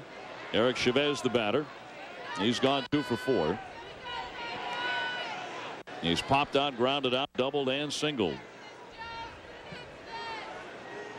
Base is empty here with 1 down, and the pitch is right through there for a called strike. The A's with an 8-6 lead. And by the way, the 16 men left on base as this one is swung on and tagged to center field, but Damon to make the catch. Straight away he grabs it. 2 down. The 16 men the Red Sox have stranded. That ties an American League high this season. Miguel Tejada being announced. He's had a very good night. Defensively, he's been tremendous. He's made every play, and in the batter's box, he's homered and singled. That has a familiar ring to it, Dave Justice, that Miguel Tejada is doing everything as he did all last year in winning the MVP. And this is the right time for him to start getting it rolling. Last 6 weeks of the season, they're going to need Tejada and Chavez to start swinging the bats. If they can get those 2 swinging it, hopefully get Jermaine Dye back healthy to add to the mix along with DeRozzo and again, they can become very potent down the stretch as well. He took the first pitch for a strike. The next one into the dirt and bounces right into the chest protector of Mirabelli. So it's 1 ball and 1 strike. Bases clean, 2 down. Top of the 9th, 8-6 Oakland. And the Red Sox with another chance. But Folk, getting ready to close it for Oakland, is loosening in the bullpen, a right-hander. He has a task in front of him, though, in the bottom of the 9th. The pitch is a fastball up. Little high, 2-1. Because for Boston, in their last ups, it's going to be Bill Miller, Nomar Garciaparra, and Manny Ramirez, all in the top 10 in the American League in hitting. So he's going to earn it. Pitch is swung on, hit sharply up the middle, but Garciaparra, a nice lunging play to his left, and throws on to first to get the out. Well done by Nomar. Quick first step. 1-2-3 go the A's. We go to the bottom of the 9th. Oakland has an 8-6 lead at Fenway. Wednesday night baseball, and it is 8-6 Oakland as we prepare for the bottom half of the 9th inning. And the closer, Folk, is coming on to pitch to Bill Miller, Nomar Garciaparra, and Manny Ramirez. So stay right where you are. 8-6 Oakland leads. They storm from behind to tally 4 in the top of the 8th inning and grab the lead. Folk has appeared in 55 games, a .232 earned run average. David, he's been terrific. He's been outstanding coming over from Chicago. You know, a lot of people wondered if he'd be able to produce like Billy Koch did last year. And if you look at both of them this year, Billy Koch has really struggled in Chicago, whereas Folk has done wonders for this ball club. Bill Miller, the first man to face him. He's 1 for 4. That's a strike. 34,798 at Fenway Park, and that's a sellout. 29 in a row. The Red Sox, time and time again, have squandered opportunities. They started the game going 5 out of 10 with men in scoring position, but they're 0 for their last 10 in those spots. They've stranded 16 men on base. That ties an American League high in 2003. A little bit low, check swing by Miller. 2-1. If the A's win, they go to 2 games in front of the Red Sox in the wild card race. Oakland would also close to within 3 of front-running Seattle in the AL West. Another strike, 2-2.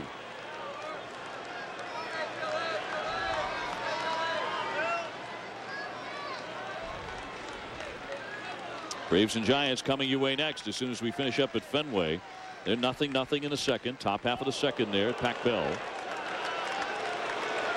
Big groan there from the crowd on that last pitch that was called ball 3 by Brian Gorman. I think some of the Fenway faithful feel like they got away with one there. Not this time. Strike 3. Bill Miller strikes out looking. 1 out in the bottom of the 9th. And this copyrighted telecast is presented by authority of the Office of the Commissioner of Baseball and may not be reproduced or retransmitted in any form. The accounts and descriptions of this game may not be disseminated without express written consent.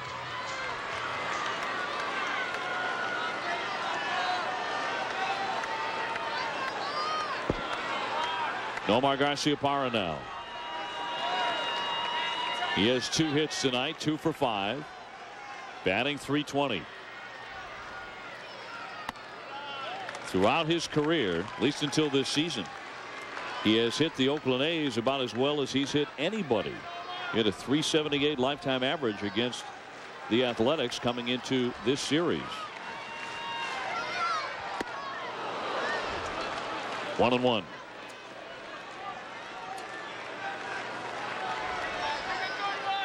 Nomar just 1 for 9 against Folk in his career.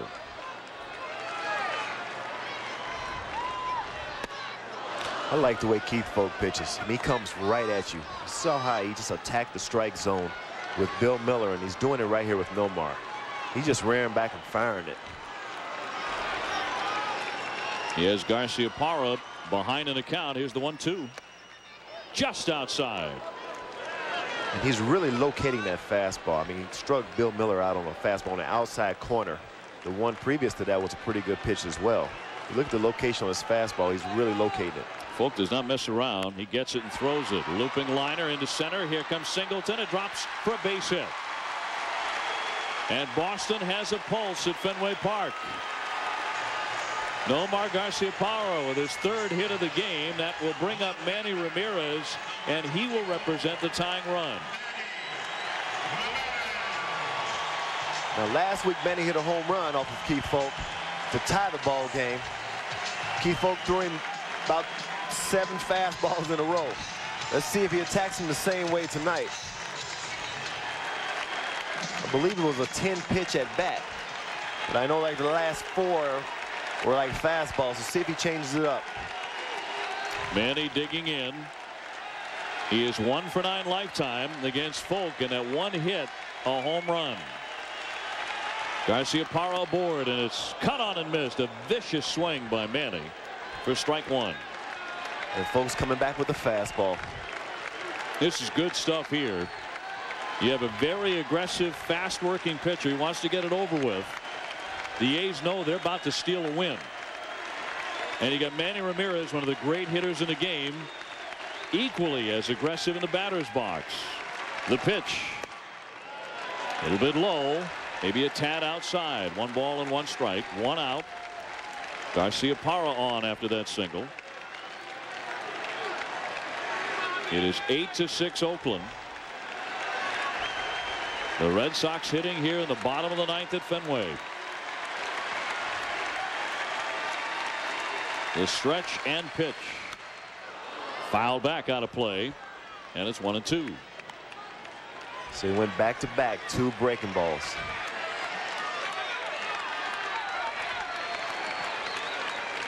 So now he can either come with a fastball in, a fastball away, or come back with a breaking ball low and away. And that's what Manny's thinking about right now as he steps into the box. 1-2. A short lead for Garciaparra, and here's the pitch. Inside, up and in. You know, Ramon wanted that ball away, and he missed with location.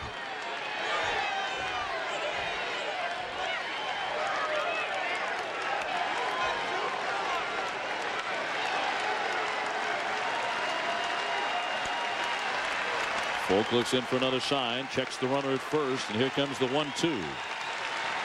Swing and a miss. He struck him out. Manny Ramirez fans on a change of pace pitch. A great pitch by Folk, who has struck out his 2nd man in the 9th. Well, Folk's best pitch is his changeup, and it's set up by his fastball, which he does a great job of locating with. He went with his money pitch and totally got Manny Ramirez out front. It's a great pitch in that situation. So that brings up Kevin Millar. All that separates the Boston Red Sox on this Wednesday night from a crushing loss to the Oakland A's. The A's stunning Boston with 4 in the 8th inning when it looked like the game was all but over.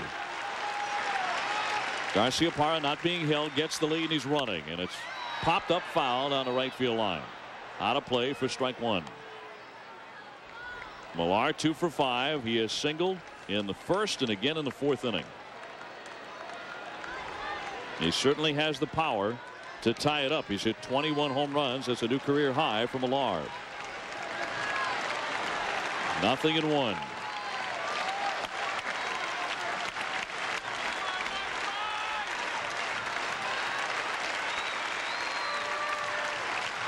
Most of the Fenway fans on their feet.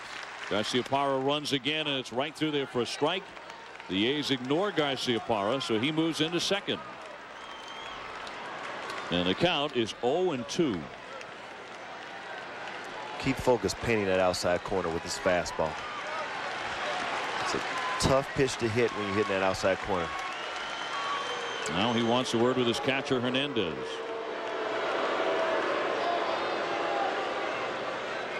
Well, last night it was Ramon Hernandez who was the hero. A 3-run homer in the 7th inning. That one shocked the Red Sox. A 3-2 come from behind win. The A's at it again tonight. They lead it 8-6 in the bottom of the 9th. 2 out, 2 strikes on Millar. Fouled back. He just got a piece of it. So, David, another man in scoring position for the Red Sox. They've had at least one in every inning. They just haven't been able to get him across. I mean, you look at this game, there's been so many missed opportunities by this Red Sox ball club. The set, kick, and pitch. He left it wide. 1-2 to Millar.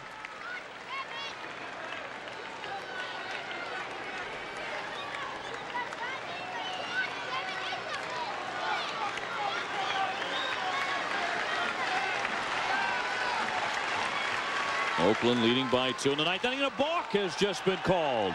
The home plate umpire, Brian Gorman, storming Gorman as he jumps out from behind that home plate area. And he calls for Garciaparra to move to 3rd. A balk by Folk. And that, of course, is not the tying run. That would be Millar, and the count on him 1-2. And the pitch is bloop foul, back out of play. And he went with the changeup like he did with Manny Ramirez to see if he can get him to swing through it. And he fouled it off.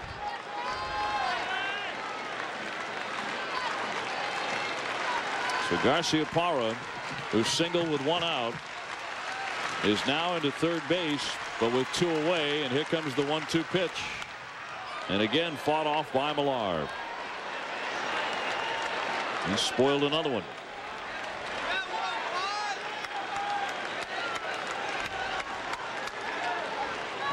All night, Oakland has put themselves in jams, but have been able to make the pitch to get themselves out of it.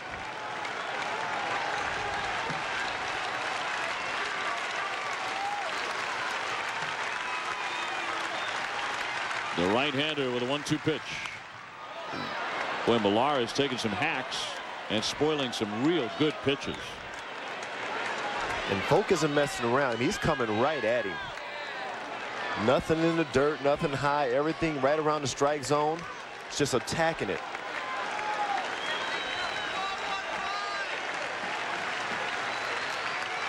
Millar with a very gritty at bat. Will it pay off with a hit? The 1-2. Another one fouled off. This is quite a battle between these two. Very reminiscent of that at bat last week with Folk and Manny Ramirez. And I'm sure Boston is hoping for the same result as last week.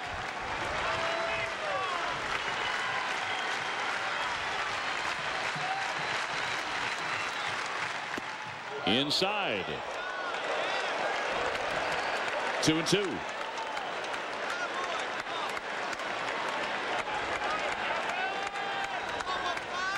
David, does he have him set up for a change?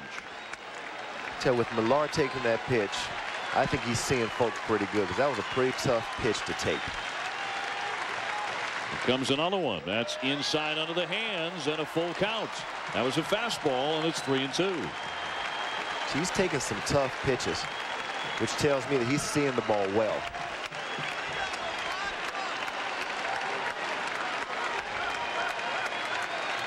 This will be the 11th pitch of this at bat to Kevin Millar.